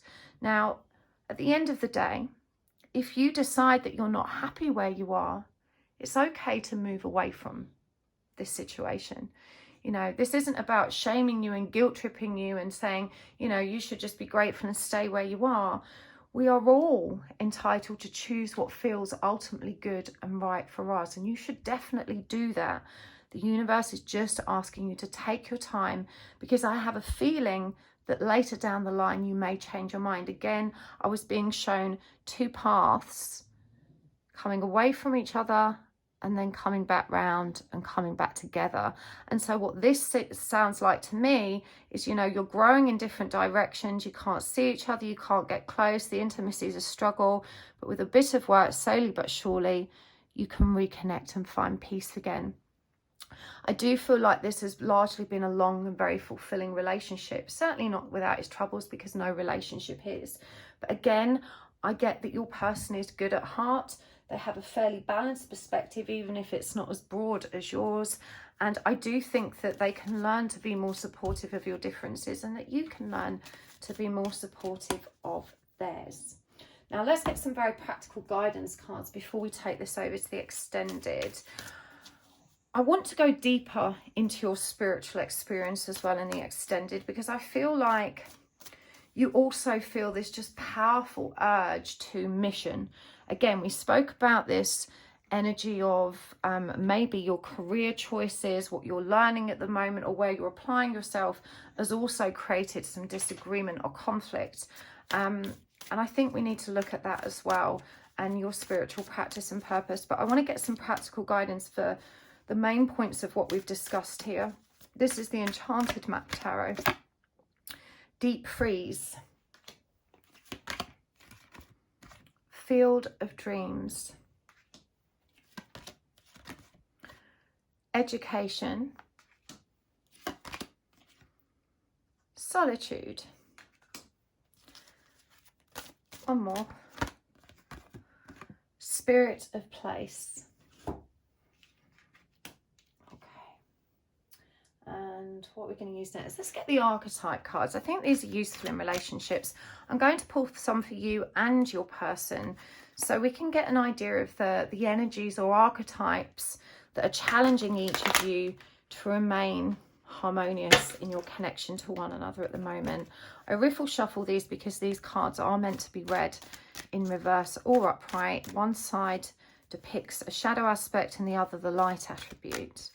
So we'll see what comes up for you two. So for you, pile 4, we've got light attributes and mediator. And doesn't that sound so appropriate given this energy of the interfering family member? It really feels like a mother-in-law. Okay, the shadow aspect of prostitute. Now, I'm not saying you're a hoe bag. Please don't take that personally. We'll read that card in a minute. And the shadow attribute of the mystic. That's so interesting given the spiritual growth that you're experiencing. Right, what about your person? The shadow attribute of the monk nun. Oh, okay, that's not a card. That's one that we're meant to create for ourselves. It shouldn't be in there. Light attribute of the destroyer. And light attribute of the beggar. Okay. I'm going to ask for one as well that you share. What are you not seeing about something you both share and that you both need to be aware of? An attribute or archetype you both share. The shadow attribute of the child nature. Interesting. Okay, powerful. Let's get some charms as well. Oh, okay, one flew out, so we're going to keep that as well. Probably got too many here, but that's okay. Friends don't lie. Fake news. That's that family member stirring up the shit pot. I believe this is the heart chakra stone. The light bulb lit. We've got two tiny ones here. One says thank you and it's flowers, and the other is a winged heart. We've also got PS I love you and the aeroplane. The aeroplane, straight away, you need to take a vacation. You do need some alone time. You need to think this through, maybe a spiritual retreat or one of those really life-changing trips that's going to kind of stretch you. But deep freeze, field of dreams, solitude and spirit of the place. When these cards come out as guidance, I think they're actually very clear. You know, you may feel frozen out or unable to come together in intimacy at the moment. We see here this frozen lion literally rooted to this spot. And of course, even the emotion, bearing in mind water represents the emotional body, here it's unmoving, it's still. And so this may be the energy of not actually being able to connect, as we described before, at the deep emotional level you wanted. And of course, the lion always represents Leo energy, the energy of pride, the energy of leadership, strength, power, and the family dynamic. You know, we always think of the lion as the king of the jungle, the powerful masculine energy that looks over its pride. Field of dreams, you know, this does show you that on the other side of this deep freeze is something meaningful. The eggs here represent that period of incubation that helps us have that transformation and that new beginning. And again, I'm seeing the link here to winter followed by spring. You can see here that eggs are a representation of spring, but even the flowers in the background are those beautiful spring colors. For me, this really reaffirms the message that, you know, you need this period of a deep freeze, of a winter, of going to ground, so that everything can be regenerated. We see here as well education, and this is definitely a solitary activity, but inspired by spirit. The numbers 3 and 5 connect to the divine feminine, and 5 is the number of the Hierophant. And we can see here that the moon is in the background, and that this education is focused on the book, the literal studying of what's in our 3D reality. This means that as well as observing your intuitive energy, remember the fox has a strategic intellect. This is also about doing the right research around relationships, communication, love languages, and looking for practical solutions that can be applied in this situation. Certainly solitude is called for. And again, I love how this card shows the reflection of the tower in the water, and this ladder here, symbolic of ascension, you know, getting a higher perspective, the lamp here that illuminates all of that. And you can see that this is a little island almost surrounded by water. You know, you do need some time out. A trip, as we saw with the aeroplane, is definitely called for, somewhere where you can connect to the spirit of the place. And for me as well, this being a number 4 card, this leans in to that energy of stability and security that you're being asked to maintain and hold on to, so you can make a decision from a balanced perspective. But there's definitely a need to be revitalized, regenerated. And again, there's a profound energy of solitude about this card, and you can see that she has butterfly wings here at her eyes, which are symbolic of transformation. This suggests to me that the way you're perceiving things will transform, shift and change. So let's go to these shadow aspects. Because for you, we have Predictably, I think it's always so magical when the right cards come out. The Mediator, gifts for negotiating fairness and strategy in personal and professional life, respect for both sides of the argument. And look at how this is depicted. This person here holding hands, but the other two have their back to her. They can't see what she can see. Again, it is hard being the bigger person. No one's denying that. But try and resist the urge to resent it and instead recognize, as we said, the honor and privilege of having that role, of being the more evolved soul in this situation. Shadow attribute of the prostitute places material considerations and security above self-empowerment. Now, there was a suggestion here that the material dynamic of the connection, remember that 10 of Pentacles that was in reverse, that's connected to abundance, home, wealth, career. This is somehow an issue in your relationship, places material considerations and security above self-empowerment. One of the things that came up here was that maybe your person wasn't providing in a way that you would like, or maybe they weren't working right now at all, or had challenges, and that was also upsetting the status quo and perhaps challenging their ability to show up in certain ways as an individual as well. I don't know what this means for you, but I know that you will, and this is something you're being asked to look at. The Mystic, the shadow attribute is delusional rapport with the divine. And this is why you're being asked to observe very carefully with your intellect and logic strategy, not just looking at the moon. In fact, we can see here, he has to use a telescope to look at the moon. And this would suggest to me that this intuitive, mystical energy that is perhaps new to you is not yet clearly defined enough for you to entirely rely on it. As human beings, we have to have a balance of both. In mediumship or psychic practice, we refer to it as discernment. We can't blindly accept everything spirit tells us, and learning to understand what we can and can't trust about what flows through us is an ongoing practice. You know, I still make mistakes. I still have moments where what's coming through me isn't accurate, or it's compromised, or there is interference. Now, I haven't been practicing that long, but I'm humble enough to recognize that I need to balance what I know from above with what I know here in my 3D. You need to apply this as well, particularly if you're new to this journey. I'm guided as well to caution people who have recently woke up and suddenly dived into a conversational connection with spirit guides. Now, lots of mediums wake up and experience that, but what we have to be aware of is that recognizing if the person we're communicating really is a guide or not is actually very challenging, in particular for a person who isn't aware of their higher senses and doesn't have a really powerful handle on discernment. This could be likened to the energy of children trusting adults that they shouldn't and missing the red flags and therefore getting lured to danger.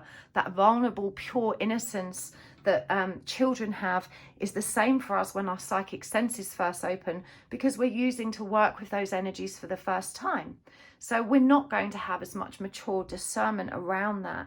A lot of the things you may be worrying about in this connection are things that you're maybe having visions about, dreams about, or feeling pulls in different directions. But all of those things can happen when you are working with an ill-dignified spiritual energy that isn't necessarily your guide.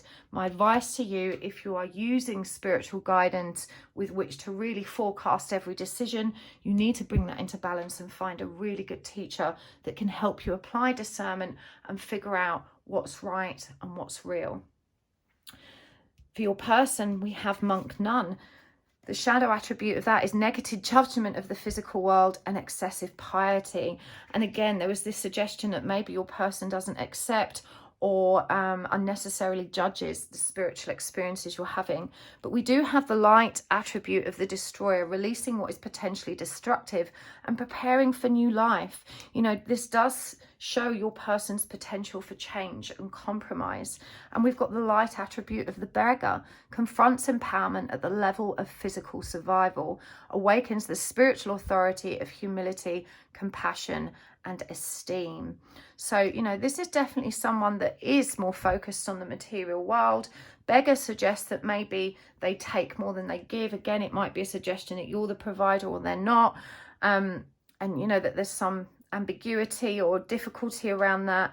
But, you know, they are able to awaken their own sense of humility and compassion. I think this person can evolve with you. This is the one you share, shadow aspect, tendency to abuse animals, people, and the environment. Now, I don't want you to take that literally. This came up in another reading. I'm not saying you're out there drowning cats or kicking dogs or beating up your kids. But when we have a shadow attribute of not recognizing our tendency towards destructive behaviors that maybe have been normalized to us and we don't necessarily recognize the impact of them, and this suggests that's connected to inner child wound.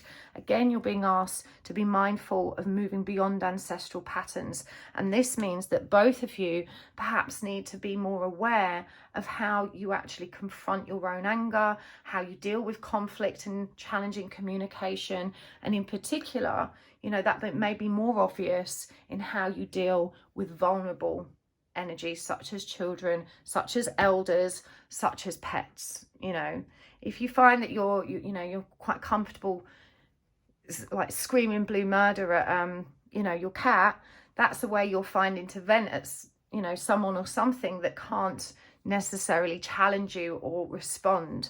And this is the way that sometimes our shadow aspects are expressed. We can be very controlled in other situations. Give you an example of how this works for me. I'm actually quite a calm person, but when I'm behind the wheel of a car, I'm impatient and I am actually abusive. I will literally sit there shouting at people because I know they can't hear me and there are no consequences to it. And I can vent without judgment and without, you know, literal consequence. It's not good for me, but it's in that moment that shadow aspect finds an outlet. And this is what this refers to. It's a habit you both have that you need to confront. P.S. I love you. There's a lot of love here in this connection.